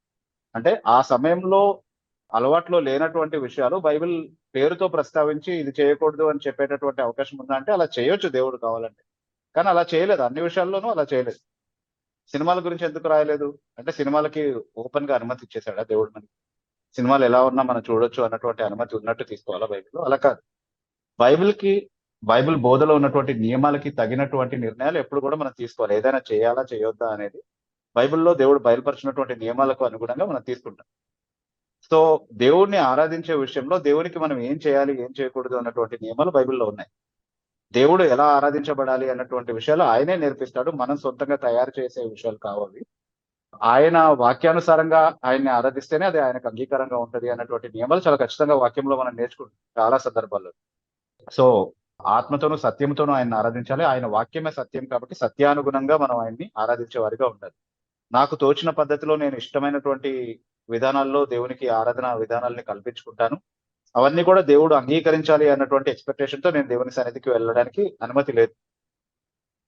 దేవుడు ఎలా ఆరాధించబడాలి అన్నది ఆయనే తీర్మానించాలి, ఆరాధించే వాళ్ళు కాదు దాన్ని తీర్మానించాల్సింది అన్నటువంటి నియమాన్ని బైబిల్లో ఖచ్చితంగా నేర్చుకుంటున్నాం. కాబట్టి అడగాల్సిన ప్రశ్న క్రిస్మస్ చేయకూడదు అని ఎక్కడుంది అనేది కాదు, క్రిస్మస్ చేసుకోమని ఎక్కడుంది అనేది అసలు అడగాల్సినటువంటి ప్రశ్న. ఓకే, అంటే యేసుక్రీస్తు ప్రభు కూడా తనను జ్ఞాపకం చేసుకునేటటువంటి సందర్భం సంఘానికి నేర్పిస్తున్నాం. ఆయన జ్ఞాపకం చేసుకోవాలని ఆయన అన్నాడు, కానీ ఎలా జ్ఞాపకం చేసుకోవాలి అని అంటే ఆయన జనన దినాన్ని కానీ, ఆయన మరణించిన దినాన్ని కానీ, లేకపోతే ఆయన గొప్ప కార్యాలు ఇంకా చాలా చేశాడు కదా ఆయన జీవిత కాలంలో, వాటిలో దేన్నైనా కానీ ప్రత్యేకంగా జ్ఞాపకం చేసుకునేటటువంటి ఒక యానివర్సరీని, అంటే సంవత్సరానికి ఒకసారి జరుపుకునేటటువంటి ఒక పండుగ అనేది నియమించారు. అలా నియమించకుండా ఇది చేయడం ద్వారా నన్ను జ్ఞాపకం చేసుకోండి అని చెప్పి బల్లారాధన నేర్పించాడు. అది ప్రతి ప్రభు దినం మనం ఆచరించే విధంగా ఆయన అపోస్తుల ద్వారా నియమించినట్టుగా బైబిల్లో మనం చూస్తాం. సో దేవుడిని జ్ఞాపకం చేసుకోవడానికి, యేసుక్రీస్తు ప్రభుని జ్ఞాపకం చేసుకోవడానికి ఆయనే స్వయంగా నేర్పించినటువంటి పద్ధతి బల్లారాధన. ఆయన ఏదైతే నేర్పించాడో ఆయన్ని జ్ఞాపకం చేసుకోవడానికి, దాన్ని విసర్జించి దాన్ని ఆచరించకుండా, లేదా దాన్ని ఆచరిస్తూ కూడా అడిషనల్ గా ఇంకొకటి నాకు నేనుగా సొంతంగా నియమించుకునేటటువంటి అనుమతి ఎవరికైనా ఉందా అంటే లేదు. ఫస్ట్ పాయింట్, అలాంటి అనుమతి ఎవరికి లేదు. సెకండ్ పాయింట్, ప్రభు ఏదైతే నియమించాడో అది సంపూర్ణమైనటువంటి ఏర్పాటు. ఆయన్ని జ్ఞాపకం చేసుకోవడానికి ఆయన నియమించినటువంటి పద్ధతి చాలినది, అది సరిపోయింది, దాంతో ఇంకేమీ నేను కలపాల్సినటువంటి అవసరం లేదు అన్నటువంటి విశ్వాసం నాకుంటే మళ్ళీ దాంతో ఇంకోటి కలపాల్సినటువంటి ప్రయత్నం ఎవరు చేయాల్సిన అవసరం లేదు కదా. సో లేఖనాలు చాలినవి, అందులో చెప్పబడినటువంటి విషయాలు మనకు సరిపోతాయి అన్నటువంటి విశ్వాసం లేనటువంటి వాళ్ళే కొత్త పద్ధతుల్ని కనిపెడుతూ ఉంటారు. మనం అలాంటి కొత్త పద్ధతులను ఏమీ ఆచరించాల్సినటువంటి అవసరం లేదు. అది వాక్య నియమానికి వ్యతిరేకమైనది. అపోస్తలీయ ఆచారంలో ఉన్నటువంటి విషయాల్ని మనం పాటించాలని చాలా స్పష్టంగా రాయబడింది. 2వ తెస్సలోనిక పత్రిక 2వ అధ్యాయం 15వ వచనంలో, మా నోటి మాట వలననైనను మా సాంప్రదాయం వలననైనను మీకు నేర్పించబడినటువంటి సంగతులను మీరు ఆచరించండి అన్నటువంటి మాటలు చెప్తున్నారు. అపోస్తలీయ సాంప్రదాయంలో ఉన్నటువంటి విషయాలు కాకుండా కొత్తగా సంఘంలోనికి ఏది ప్రవేశపెట్టేటటువంటి అనుమతి ఎవరికీ లేదు. కాబట్టి క్రిస్మస్ జరుపుకోమని, అంటే క్రిస్మస్ అనేటటువంటి ఒక దినాన్ని నియమించడానికి నీకు ఎవరు అనుమతి ఇచ్చారు? అలా అనుమతి ఇచ్చేటటువంటి వచనం బైబిల్లో ఎక్కడుంది అని మనం అడిగేది పోయి, అలా చేసుకోకూడదని ఎక్కడుందని ఉల్టా అడుగుతారా? బిబు గారు, మీరు చెప్పిన ఆ రెండు విషయాలు, ఒకటి జ్ఞాపకం చేసుకోవడం గురించి, అలాగే ఆ ఆరాధన గురించిన విషయాలు, దాంతో ఇబ్బంది లేదు. కానీ చాలా ఎక్కువగా తరచుగా చెప్తూ ఉండేటువంటి విషయము సువార్త గురించి. సువార్త ప్రకటించడానికి అన్యులందరినీ ఆహ్వానించడానికి ఒక మంచి సందర్భం కదా. కాబట్టి ఈ అకేషన్ అట్లా యూజ్ చేసుకొని మేము సువార్త ప్రకటిస్తామని చాలా మంది చెప్తుంటారు. చాలా మంది అదే ఉద్దేశంతో చేసుకుంటూ ఉంటారు కూడా. సో దాని గురించి ఏం చెప్తారు? నేనేమంటానంటే, సువార్త ప్రతిరోజు మనం ప్రకటించాల్సినటువంటి బాధ్యత మనకుంది. ఆ నియమాన్ని మనం గుర్తిస్తే, అది ఒకవేళ మనం ఆచరించే వారిగా ఉంటే, ఈ క్రిస్మస్ నెలలో కూడా, అంటే క్రిస్మస్ నెల అని దేన్నైతే భావిస్తున్నారో, దేన్నైతే ఆచరిస్తున్నారో, అప్పుడు కూడా సువార్త చెప్పొచ్చు. ఎందుకంటే అది మనం ఎప్పుడు చేసే పనే కాబట్టి. దాన్ని మనం ప్రేమిస్తున్నాము, ఆ ఆజ్ఞకి మనం విధేయత చూపిస్తున్నాము, అలా చేయాలన్నటువంటి సమర్పణ మన జీవితంలో ఉంది. కాబట్టి ఇప్పుడేం మానుకోవాల్సిన అవసరం లేదు. కొత్తగా క్రిస్మస్ సీజన్ వచ్చింది, ఇప్పుడు సువార్త పేరుతో దీన్ని చేయకూడదు అన్నటువంటి అదేమి మనం పట్టించుకోవాల్సిన అవసరం లేదు. ఎక్కడ అవకాశం ఉన్నా సువార్త చెప్పొచ్చు వెళ్ళి, దానికి మనమేం వ్యతిరేకం కాదు. కానీ అసలు సువార్త అంటే సంవత్సరం అంతా పట్టించుకున్నటువంటి వాళ్ళు కూడా సువార్త చెప్పడం కోసం అని చెప్పి కూడికలు పెట్టుకుంటూ ఉంటారు ఈ సందర్భం. దాన్ని బట్టి మనం అర్థం చేసుకోవాల్సింది ఏంటి అని అంటే, సువార్తకు క్రిస్మస్ అవసరం ఉందని కాదు, క్రిస్మస్ అనే ఆచారాన్ని సమర్థించుకోవడానికి సువార్త ప్రకటన అనేటటువంటి సాకు వాళ్ళకి ఉపకరించింది కాబట్టి దాన్ని వాడుకుంటుంది. సో అది కూడా దేవుడు చూడడా? వాళ్ళ మనసులో ఉన్నటువంటి ఆ ఉద్దేశాన్ని దేవుడు చూడడా? నిజంగా క్రిస్మస్ ని సమర్థించుకోవడానికి సువార్త ఒక సాకుగా వాడుకుంటున్నారా, లేకపోతే నిజంగా సువార్త అనేటటువంటి సమర్పణ వాళ్ళ జీవితంలోనే వాళ్ళ జీవిత శైలిగా కనబడతా ఉందా లేదా అనేది దేవుడు చూడడు. కాబట్టి క్రిస్మస్ ని జస్టిఫై చేసుకోవడానికి సువార్తను కూడా ఒక సాకుగా వాడడానికి వీల్లేదు అన్నటువంటి విషయాన్ని మనం అర్థం చేసుకోవాలి. ఒకవేళ అంటే మిగిలిన 12-11 నెలల పాటు యథార్థంగా సువార్త పరిచర్య చేస్తూ, ఈ నెలలో కూడా ఆ పర్టికులర్ అకేషన్ యూజ్ చేసుకొని సెమీ క్రిస్మస్ అని అట్లా ప్రోగ్రామ్ పెట్టి చేయడము, యథార్థంగా నిజంగానే సువార్త ప్రకటించాలనే యథార్థమైన కోరికతోనే చేయడం, అప్పుడు అది ఓకే అంటారా? ఆ అకేషన్ అట్లా యూజ్ చేసుకోవచ్చు అంటారా? అంటే అట్లా కాదు. ఇప్పుడు సెమీ క్రిస్మస్ అనేది ఎట్లా అయిపోయిందంటే, అది యాక్చువల్ గా అంటే మామూలుగా మనం ఆచార సంబంధంగా సరే, ఎట్లా చూసినా సరే, అంటే హిస్టారికల్ గా ఎలా స్టడీ చేసినా సరే, ఈ క్రిస్మస్ పార్టీస్ అన్ని కూడా మేము సెలబ్రేషన్ చేస్తున్నాము కాబట్టి మీకు భోజనాలు పెట్టడానికో, లేకపోతే మీతో కలిసి ఆనందాన్ని పంచుకోవడానికో మేము ఇన్వైట్ చేస్తున్నామని, మా పండుగకి మీరు రండి అని చెప్పి ఇతరులను మనం ఇన్వైట్ చేస్తున్నాం బేసికల్. ఓకే, అలా పిలిచి వాళ్ళకి సువార్త చెప్తున్నాం మనం. ఇప్పుడు అదే పని ఒకవేళ ఇంకెవరైనా చేస్తే, ఇఫ్తార్ పండుగ అని చెప్పి పిలుస్తూ ఉంటారు, మనల్ని ముస్లిం సోదరులు పిలుస్తూ ఉంటారు. ఇఫ్తార్ పండుగకు మనం వెళ్ళిన తర్వాత, ఇఫ్తార్ పండుగకు వచ్చారు కదా, ఇప్పుడు మేము ఇస్లాం గురించి మీకు చెప్తాం, మీరు ఇదే సత్యం, దీన్ని అంగీకరించండి అని చెప్తే దాన్ని ఎలా తీసుకుంటారు? అంటే మనం దేనికోసం పిలుస్తున్నామో అదే చేస్తే మంచిది. వాళ్ళకి భోజనం పెట్టడానికి పిలుస్తుంటే, పార్టీ కోసం పిలుస్తుంటే అదే చేసి పంపించడం మంచిది కాదు. దేవుని గురించిన కొన్ని విషయాలు మాట్లాడుకుందాం అంటే స్ట్రైట్ ఫార్వర్డ్ గా అదే చెప్పి పిలవడం మంచిది. మాకు పండుగ ఉంది అనే సాకు చెప్పి వాళ్ళని పిలవాల్సినటువంటి అవసరం లేదు. దేవుని గురించి కొన్ని విషయాల మీద పంచుకోవాలనుకుంటున్నాము, వాటి గురించి మనం కూలంకషంగా మాట్లాడుకోవచ్చు, ఓపెన్ గా మాట్లాడుకోవచ్చు. ఆ సత్యం ఏదో మనము మాట్లాడి తెలుసుకునేటటువంటి ప్రయత్నం చేద్దామని అంటే, సత్యం తెలుసుకోవాలనుకున్నటువంటి వాళ్ళు వస్తారు. మీరు పార్టీ కోసం అని పిలిస్తే పార్టీ చేసుకుందామనే ఆలోచనలో ఉన్న వాళ్ళు వస్తారు. వాళ్ళని పిలిచి మీరు అది చెప్పడం అనేది దానికి ఎక్కువగా నష్టమే కలగజేస్తుంది తప్ప దానివల్ల ప్రయోజనం ఏమి ఉండదు అనేది అర్థం చేసుకోవాలి. అంటే అట్లా చెప్తే రారు కదా బ్రదర్, ఇట్లా చెప్తే వస్తారు కదా. ఏదో ఒక విధంగా మొత్తానికి సువార్త అయితే చెప్పే అవకాశం వస్తుంది కదా, అల్టిమేట్ గా మంచే జరుగుతుంది కదా. అల్టిమేట్ గా మంచి జరుగుతుందని మనం అనుకుంటాం, కానీ దానివల్ల కీడు జరుగుతుంది అని చెప్తున్నాను నేను. అందుకే ఇఫ్తార్ పండుగ ఎగ్జాంపుల్ ఇచ్చాను. వాళ్ళు అలా పిలిచి మీకు చెప్తే ఎలాంటి ఇంప్రెషన్స్ కలుగుతాయి మీకు వాళ్ళ మీద? అంటే వీళ్ళు ఏదో ఒక సాకుతో వీళ్ళు మత మార్పిడులు చేస్తారు అన్నటువంటి ఒక అభియోగం ఉంది మనకి. అదే అభియోగాన్ని మనం బలపరిచిన వాళ్ళం అవుతాం వాస్తవానికి. అంటే అలా కూడా రక్షణ పొందిన వాళ్ళ సాక్ష్యాలు మనం వింటూ ఉంటాం కదా. పలానా క్రిస్మస్ ప్రోగ్రామ్ కి నేను వెళ్ళి రక్షించబడ్డాను, పలానా వాళ్ళు క్రిస్మస్ కోసం నన్ను పిలిస్తే నేను వెళ్తే అక్కడ విని నేను రక్షించబడ్డానని చెప్పిన సందర్భాలు కూడా ఉంటాయి కదా. ఎస్, అంటే ఇప్పుడు నేను సాయిబాబా గుడి దగ్గరికి వెళ్ళినప్పుడు అక్కడ నేను గాస్పుల్ వల్ల ఇన్ఫ్లుయెన్స్ అయ్యాను, దానివల్ల నేను రక్షింపబడ్డానని చెప్పిన ఒక సహోదరుడి సాక్ష్యం కూడా నేను విన్నాను. అయితే సాయిబాబా గుడికి వెళ్ళిపోదాం అందరం. సో అంటే వాట్ వర్క్స్ అనేది కాదు, does the scripture institute that as a practice approved by God అనేది మనం చూసుకోవాలి ఫస్ట్.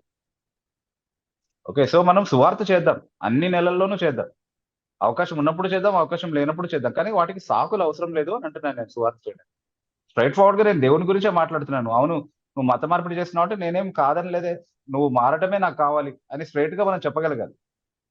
ఎందుకంటే నువ్వు దేన్నైతే మతం అని చెప్పి వెంబడిస్తున్నావు అది నీకు హాని కలుగజేస్తుంది. నేను సత్యం తెలుసుకున్నాను కాబట్టి సత్యం చెప్పాలనుకుంటున్నానని చెప్పి పిలవాలి. అలా పిలిచిన వాళ్ళైతేనే వస్తారు. ఇప్పుడు ఇది 300 సంవత్సరాలు దాదాపుగా యేసుక్రీస్తు ప్రభు వెళ్ళిపోయిన 300 సంవత్సరాల తర్వాత ఈ క్రిస్మస్ పండుగ అనేది స్థిరపరచబడింది, సంఘంలోకి ప్రవేశించబడింది. అది అంటే క్రమక్రమంగా ఒక సార్వత్రిక పండుగగా మారడానికి కొంచెం టైం పట్టింది. 300 years పట్టింది అంటే 325 AD ఆ టైం వరకు క్రిస్మస్ పండుగ అనేది స్థిరపడిపోయింది. మరి అప్పటి వరకు సువార్త ఎలా చేశారు? చాలా బలంగా విస్తరించింది కదా. శ్రమల గుండా వెళ్తున్నటువంటి సంఘం అది. దాదాపుగా ఆ సంఘాన్ని ఉనికిలో లేకుండా చేయాలని చాలా మంది ప్రయత్నిస్తున్నటువంటి ఒక కాలంలో వాళ్ళు చాలా బలంగా సువార్త చేయగలిగారు. వాళ్ళకి క్రిస్మస్ ఏమీ అవసరం పడలేదు సువార్త చేయడానికి, ఏ సాకు అవసరం పడలేదు. వాళ్ళు ధైర్యంగా నిలబడి యేసుక్రీస్తు ప్రభుకి సంబంధించినటువంటి సువార్త సందేశాన్ని ఇచ్చారు, అది పనిచేసింది. అదే సంఘాలు విస్తరించడానికి కారణమైంది. ఈ రోజు మనకు ఆ సువార్త సందేశం మీద విశ్వాసం లేదు కాబట్టి దానికి అడిషనల్ గా ఇంకా ఏదో అట్రాక్షన్ క్రియేట్ చేసేటటువంటి ప్రయత్నం మనం చేస్తాం. సువార్త సందేశము దేవుని చేత ఏర్పరచబడిన వారిని ఆకర్షించడానికి, వాళ్ళని రక్షించడానికి సమర్థవంతమైనది అని మనం విశ్వసిస్తే దానికి అడిషనల్ గా అట్రాక్షన్స్ ఏమీ పులమాల్సినటువంటి అవసరం లేదు, క్రిస్మస్ ద్వారా కానీ ఇంకా ఏ సాకు ద్వారా కానీ. సో ఒకవేళ మీరు ఆదిమ సంఘంలో జరిగినటువంటి విషయాలు ప్రస్తావించారు కాబట్టి బహుశా మనం ఇన్వైట్ చేయడం అనే దగ్గర వచ్చిన ఇబ్బంది కాబట్టి ఇది. సో ఎవరో మన దగ్గరికి రావడం కంటే వాళ్ళు ఎలాగైతే ప్రజల దగ్గరికి వెళ్ళి వాళ్ళు సువార్త ప్రకటించే ప్రయత్నం చేశారు, అలా మనం వెళ్ళడము, మనం రీచ్ అవుట్ అవ్వడము, వ్యక్తిగతంగా సువార్త ప్రకటించడం మీద ఎక్కువ దృష్టి సారిస్తే బాగుంటుందని అంటారు. అవును, మనం పంపబడ్డాం, మనం వెళ్ళాలి అనేది మనం ఎప్పుడు కూడా గుర్తుపెట్టుకుంటే మంచిది. వాళ్ళ దగ్గరికి మనం వెళ్ళాలి, వాళ్ళతో కూర్చోవాలి, వాళ్ళతో మాట్లాడాలి. ఎప్పుడైనా పర్సనల్ ఇవాంజలిజం చాలా ఎఫెక్టివ్ గా ఉంటుంది. వ్యక్తిగతంగా మనం సువార్త ప్రకటించే వారిగా ఉండాలి. అండ్ అంటే ఇది ఎస్పెషలీ అన్యాచారాల్లో నుండి వచ్చినటువంటి ఒక విధానం అనేటటువంటిది కూడా మనకి ఉంది కాబట్టి దాని గురించి మళ్ళీ డిఫరెంట్ థియరీస్ ఉన్నాయి. కానీ ఎలా చూసినా అన్యాచారాల్లో నుండే దీని ఆరిజిన్ వచ్చింది అనేటటువంటి విషయాన్ని పూర్తిగా కొట్టివేసేటటువంటి విధంగా ఆధారాలు ఏమీ లేవు కాబట్టి ఒక అన్యాచారాన్ని మన సంఘంలోకి తీసుకొచ్చి దాన్ని క్రైస్తవీకరణ చేసి సువార్త చేయాల్సినంత దయనీయమైనటువంటి పరిస్థితిలో అయితే సువార్త లేదు అని నేను విశ్వసిస్తున్నాను. దానికి ఆదిలో ఏ శక్తి ఉండిందో రక్షించడానికి అదే శక్తి ఈ రోజు కూడా సువార్తలో ఉంది. అది సమర్థవంతంగా రక్షించగలుగుతుంది. అది నేను నమ్మకంగా చెప్తే దాని ద్వారా సువార్త విస్తరిస్తుంది. దానికి క్రిస్మస్ అనే సాకు అవసరం లేదు అనేది వాక్యపు వెలుగులో ఖచ్చితంగా నేను చెప్పగలిగేటట్టు. దీనికి సంబంధించి క్రిస్మస్ సాకులు క్రైస్తవ సమాధానాలు అనే ఒక ఆర్టికల్ హితబోధ వెబ్సైట్ లో అందుబాటులో ఉంది. వీక్షకులు ఎవరైనా ఈ విషయమై ఇంకా ఎక్కువగా పరిశీలించాలని అనుకుంటే ఆ ఆర్టికల్ చదవగలరు. ఈ ప్రశ్న అడిగినటువంటి బ్రదర్ రాజు, మీ క్వశ్చన్ ఆన్సర్ చేయబడిందని అనుకుంటా ఉన్నాను. ఇస్తాను. మీరు మీ రెండో ప్రశ్న అడగండి సార్. Thank you విపన్న. నా రెండో ప్రశ్న ఏంటంటే, నోహా కాలంలో 40 రోజులు కుంభకృతం కురిపిస్తాడు కదా దేవుడు. అవును. అయితే 40 days మొత్తం వాటర్ స్ప్రెడ్ అయితే కాబట్టి ఆల్ ఓవర్ ద మొత్తం వాటర్ తో నిండిపోతా అన్న మొత్తం వరల్డ్ మొత్తం. అవును. వరల్డ్ మొత్తం. అవును. అయితే వరల్డ్ మొత్తం వాటర్ తో నిండిపోతే చెట్లు కూడా మొత్తం నిండిపోతాయి కదా. అవును. అయితే చెట్ల నుంచి మనకు ఆక్సిజన్ వస్తుంది కదా, ఆక్సిజన్ లేనిది వాళ్ళు సర్వైవ్ ఎట్లా అయింది అసలు అంటే చెట్లు ఒకవేళ నీళ్ళలో మునిగిపోతే అవి ఆక్సిజన్ ఇవ్వడానికి వీలు పడదు కనుక ఎలా ఆక్సిజన్ వచ్చిందని అడుగుతున్నారు. అంటే మనము అంటే 2 విధాలుగా దానికి జవాబు చెప్పచ్చు. ఫస్ట్ ఆఫ్ ఆల్, చెట్లు ఆక్సిజన్ తయారు చేయవు. Is that right? Science students చెప్పాలి నాకు. చెట్లు ఆక్సిజన్ తయారు చేయవు. ఆల్రెడీ పర్యావరణంలో ఉన్నటువంటి ఆక్సిజన్ ని అవి అంటే అవి గాలి తీసుకొని కార్బన్ డైఆక్సైడ్ ని తీసుకొని ఆక్సిజన్ ని రిలీజ్ చేస్తుంది. ఎలా అంటే మనము ఆక్సిజన్ తీసుకొని ఎలాగైతే కార్బన్ డైఆక్సైడ్ రిలీజ్ చేస్తామో అలాగే చెట్లు కార్బన్ డైఆక్సైడ్ తీసుకుంటాయి, ఆక్సిజన్ రిలీజ్ చేస్తాయి. అంటే ఇప్పుడు మనం కార్బన్ డైఆక్సైడ్ తయారు చేస్తున్నామా? లేదు. ఉన్నదాన్నే మనం పీల్చుకొని వదులుతున్నాం. యాక్చువల్లీ అవి కూడా అదే ఉన్నదాన్నే పీల్చుకొని వదులుతున్నాయి కాబట్టి అవేమీ తయారు చేయట్లేదు అనేది ఫస్ట్ మనం అర్థం చేస్తాం. రెండోది, ఒకవేళ అట్లా తయారు చేస్తున్నాయని ఊరికనే అలా అనుకున్నా సరే, సరదాగా అలా అనుకున్నా సరే, వాటి సాయం లేకుండా ఆక్సిజన్ ప్రొవైడ్ చేయడానికి దేవుడు సమర్థుడు. ఆయన కాపాడాలనుకున్నటువంటి జీవులు, నీటి నుంచే వాళ్ళని కాపాడాడు, ఆక్సిజన్ కొరత నుండి వాళ్ళని కాపాడలేడా అన్నటువంటిది మనం అడగాల్సింది. ఆ ప్రశ్నకు తావలేదు. ఇంకొకటి చిన్న షూర్. అయితే పడవలోకి అన్ని జంతువులు అన్ని ఎక్కుతాయి కదా. అవును. అయితే అప్పుడు నోవా కాలంలో ఇప్పుడు పాపం చేసింది కాబట్టి దేవుడు అంతా వర్షం కురిపిస్తాడు కదన్నా. అప్పుడు వాళ్ళు ఎక్కాక కూడా అప్పుడు పాపం ఉందన్న అక్కడ. మనుషులు పాపం చేశారు కాబట్టి నీతిమంతుడిగా ఉన్నటువంటి నోవాహుని అతని కుటుంబాన్ని దేవుడు ఏర్పరచుకున్నాడు. ఓడలో వాళ్ళు పాపం జరిగించినట్టుగా కానీ, ఓడలో ఎలాంటి పాపపు చర్య జరిగినట్టుగా కానీ మనకి ఎలాంటి దాఖలాలు లేవు. అలా ఉండే అవకాశం లేదు. వాళ్ళు దేవుని భయంలో ఉన్నారు. దేవుడు పాపం పట్ల ఎలా ప్రతిఘటిస్తాడు, ఎలాంటి ఉగ్రతని కురిపిస్తాడు అన్నటువంటి విషయాన్ని వాళ్ళు చూస్తా ఉన్నారు. అంటే ఒకవేళ బహుశా పాపము ఆ పాపులందరినీ దేవుడు అక్కడితో నాశనం చేసేసి ఉండి ఓన్లీ నీతిమంతులు మాత్రమే ఓడ దాటుంటే నోవాలో కూడా పాపపు నైజం ఉంది, నోవా పిల్లల్లో కూడా పాపపు నైజం ఉంది. తర్వాత అది తర్వాత చాలా స్పష్టంగా వ్యక్తపరచబడింది. కానీ ఆ సందర్భంలో అక్కడ పాపం ఉందా అంటే అక్కడ పాపం లేదు. అంటే అక్కడ వాళ్ళేం పాపం చేయలేదు, చేశారని చెప్పడానికి ఆధారాలు లేవు. చేస్తుండే అవకాశం లేదు. చేస్తుండే సాహసమే చేస్తుండే వాళ్ళు కాదు ఆ సమయం.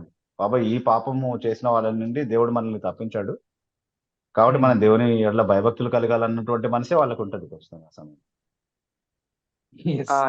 అన్న అయితే అవ్వ పండు తినక ముందు పాపం ఉండదు అన్న. ఉండదు. అయితే పండు తినక ముందు జంతువులన్నీ అసలు క్రూరంగా కాకుండా మంచిగా ఉండదు అన్న. అవును. అయితే ఎప్పుడైతే పాపం పండు తిని పాపం ఎంటర్ అయిందో అవి క్రూరంగా అయి ఒకదాన్ని చంపుకొని సర్వైవ్ అవుతున్నాయి. ఓకే. తర్వాత నోవా కాలంలో అప్పుడు పాపం ఉంది కదా అన్న. ఉంది. మరి అప్పుడు జంతువులు చంపుకోకుండా ఆ లయన్స్, డీర్స్ కానీ, హెన్ కానీ, క్యాట్ కానీ వాళ్ళన్నీ అసలు అవి ఎట్లా ఎక్కి కూడా వాళ్ళందరినీ చంపకుండా అవి ఎలా ఉన్నాయని వాటన్నిటిని నోవా దగ్గరికి నడిపించినటువంటి దేవుడే ఒకదానికొకటి హాని చేసుకోకుండా కూడా వాటిని కాపాడాడు అనేది మనం అర్థం చేసుకోవాలి. అంటే జంతువుల స్వభావాన్ని దేవుడు మార్చగలడు, అన్ని జంతువుల పైన నియంత్రణ కలిగినటువంటి వాడు దేవుడు అన్నటువంటి విషయాన్ని మనం గుర్తుపెట్టుకోవాలి ఎప్పుడు కూడా. అంటే వాస్తవానికి అలా ఓడలో వచ్చి అవి విధేయత చూపించి అవన్నీ కూడా వన్య మృగాలు కదా, స్వేచ్ఛగా అడవిలో తిరిగేటటువంటి జంతువులు. అవన్నీ తమను తాము లోబరుచుకొని ఒక ఓడలో అన్ని రోజులు సహకరిస్తూ ఉండడం అనేది ఒక గొప్ప అద్భుతం వాస్తవానికి. అది సహజాతీతంగా జరిగినటువంటి విషయం. మనం ఒక జంతువు యొక్క సహజ స్వభావాన్ని బట్టి ఆలోచిస్తున్నాం అది అలా ఎందుకు ప్రవర్తించలేదు అని.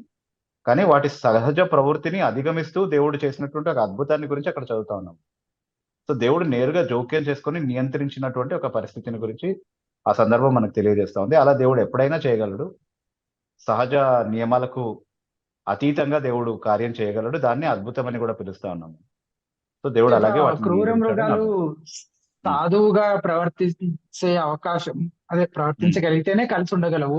అలాంటి మార్పు వచ్చుండే అవకాశం ఉందని మీరు చెప్తున్నప్పుడు, ఆహారం కూడా దేవుడు ముందే సిద్ధపరిచి స్టోర్ చేసి పెట్టమని చెప్పినట్టుగా చదువుతాం కదా. మరి ఆ క్రూర మృగాలకి వాటి ఆహారమే సిద్ధపరిచి ఉండొచ్చా, లేదంటే వెజిటేరియన్ కింద వాటి డైట్ ని ఏమైనా అవి మార్చుకొని ఉండొచ్చా? అది చెప్పలేము మనం. ఎలా అయినా అయి ఉండొచ్చు, కానీ అది చెప్పబడలేదు కాబట్టి మీకు కావాల్సిన విధంగా మీరు దాన్ని ఊహించుకోవచ్చు. నాకు కావాల్సిన విధంగా నేను ఊహించుకోవచ్చు. ఎస్ బ్రదర్, మీ క్వశ్చన్ ఆన్సర్ చేయబడిందా బ్రదర్? రాజు అనే ఐడి నుంచి. యా, ఇంతటితోటి మనం ఈ కార్యక్రమాన్ని మనం ముగించుకుంటూ ఉన్నాము. దయచేసి వీక్షకులంతా గమనించండి, ఇది ఒక స్పెషల్ ఎపిసోడ్. నేను ప్రారంభంలో చెప్పిన విధంగా ఇది కేవలం బోధనలో ఉన్నటువంటి సత్య సువార్త సంఘములోని విశ్వాసుల కొరకు మాత్రమే చేయబడినటువంటి కార్యక్రమము. అందుకని లైవ్ చాట్ లో నుంచి కానీ జూమ్ లో నుంచి కానీ ఎటువంటి క్వశ్చన్స్ తీసుకోలేదు. ఇటువంటి కార్యక్రమమే మీరు ఇంకా ఏదైనా క్రిస్టియన్ సర్కిల్ కి కానీ, లేదంటే ఏదైనా స్థానిక సంఘంలోని విశ్వాసులకు కానీ ఇటువంటి ప్రోగ్రామ్ ఏదైనా మాకు కూడా కావాలని మీరు ఒకవేళ అనుకుంటున్నట్టయితే మమ్మల్ని సంప్రదిస్తే ఒక దినము, ఒక రోజు కేటాయించుకొని దాన్ని రికార్డ్ చేసి తర్వాత వారాల్లో ఏదైనా ఒక మంగళవారం దాన్ని ప్రసారం చేయడం జరుగుతుంది. సో అటువంటి ఆలోచన ఏదో ఎవరికైనా ఉంటే మమ్మల్ని సంప్రదించాలని మనం చేస్తున్నాను. అలాగే ప్రతి మంగళవారం నేను చెప్పే విధంగా హితబోధ కేవలం ఈ క్రిస్టియన్ రెస్పాన్స్ అనే లైవ్ కార్యక్రమాన్ని, ప్రశ్నోత్తరాల లైవ్ కార్యక్రమాన్ని మాత్రమే కాకుండా ఇంకా అనేక రీసోర్సెస్ ని తెలుగులోకి తెలుగు క్రైస్తవ సమాజానికి అందుబాటులోకి తీసుకురావడం కొరకు కృషి చేస్తుంది, పరిచర్య కష్టపడుతుంది. సో ఆ రీసోర్సెస్ అన్ని మీకు ఉచితంగానే 3 మాధ్యమాల ద్వారా మీకు అందుబాటులో ఉన్నాయి. ఒకటి హితబోధ వెబ్సైట్ ద్వారా, గూగుల్లోకి వెళ్ళి హితబోధ అని టైప్ చేస్తే హితబోధ వెబ్సైట్ కనిపిస్తుంది. దయచేసి వీక్షకులంతా ఒక్కసారైనా హితబోధ వెబ్సైట్ ని సందర్శించాలని, అందులో మీ కొరకు వ్యాఖ్యానాలు, పుస్తకాలు, ఆడియో పుస్తకాలు, ఆడియో ప్రసంగాలు, వీడియో ప్రసంగాలు, వ్యాసాలు, ఇలా రకరకాల కేటగిరీస్ లో అనేక రిసోర్సెస్ మీకు అందుబాటులో ఉంచడం జరిగింది. కాబట్టి ఒక్కసారైనా మీరు హితబోధ వెబ్సైట్ ని వీక్షించాలని, విజిట్ చేయాలని రిక్వెస్ట్ చేస్తున్నాము. అలాగే అందులో ఉన్న వెబ్సైట్ లో ఉన్న దాదాపుగా చాలా రిసోర్సెస్ యాప్ రూపంలో కూడా అందుబాటులో ఉన్నాయి. సో గూగుల్ ప్లే స్టోర్ కి వెళ్ళి హితబోధ అని టైప్ చేస్తే హితబోధ యాప్ కనిపిస్తుంది, దాన్ని ఇన్స్టాల్ చేసుకోవాలని రిక్వెస్ట్ చేస్తున్నాము. అలాగే హితబోధ యూట్యూబ్ ఛానల్, యూట్యూబ్ లో హితబోధ అని టైప్ చేస్తే సర్చ్ బాక్స్ లో హితబోధ యూట్యూబ్ ఛానల్ కనిపిస్తుంది. దాన్ని సబ్స్క్రైబ్ చేసుకోవడం మాత్రమే కాకుండా బెల్ ఐకాన్ కూడా ప్రెస్ చేస్తే మీకు అప్డేట్స్ కి సంబంధించిన నోటిఫికేషన్స్ వస్తూ ఉంటాయి. సో దయచేసి ప్రతి ఒక్కరు వీక్షకులంతా హితబోధ యూట్యూబ్ ఛానల్ సబ్స్క్రైబ్ చేసుకోవాలని రిక్వెస్ట్ చేస్తున్నాము. అలాగే ఈ క్రైస్తవ స్పందన అనే ఈ కార్యక్రమం, ప్రశ్నోత్తరాల లైవ్ కార్యక్రమం మరలా వచ్చే మంగళవారం నుంచి లైవ్ కార్యక్రమంగానే కొనసాగుతుంది. సో లైవ్ చాట్ లో కానీ జూమ్ లో కానీ మీరు ప్రశ్న అడగచ్చు. ఈ వారం స్పెషల్ ఎపిసోడ్ కనుక ఇలా జరిగింది, కానీ వచ్చే మంగళవారం నుంచి మళ్ళీ యథావిధిగా లైవ్ గానే ఈ కార్యక్రమం లైవ్ లోనే ప్రసారం చేయబడుతుంది. కనుక ఈ విషయాన్ని జ్ఞాపకం చేసుకొని తిరిగి మరలా వచ్చే మంగళవారం సాయంత్రం 8 గంటలకు కలుసుకుందాం. అంతవరకు సెలవు.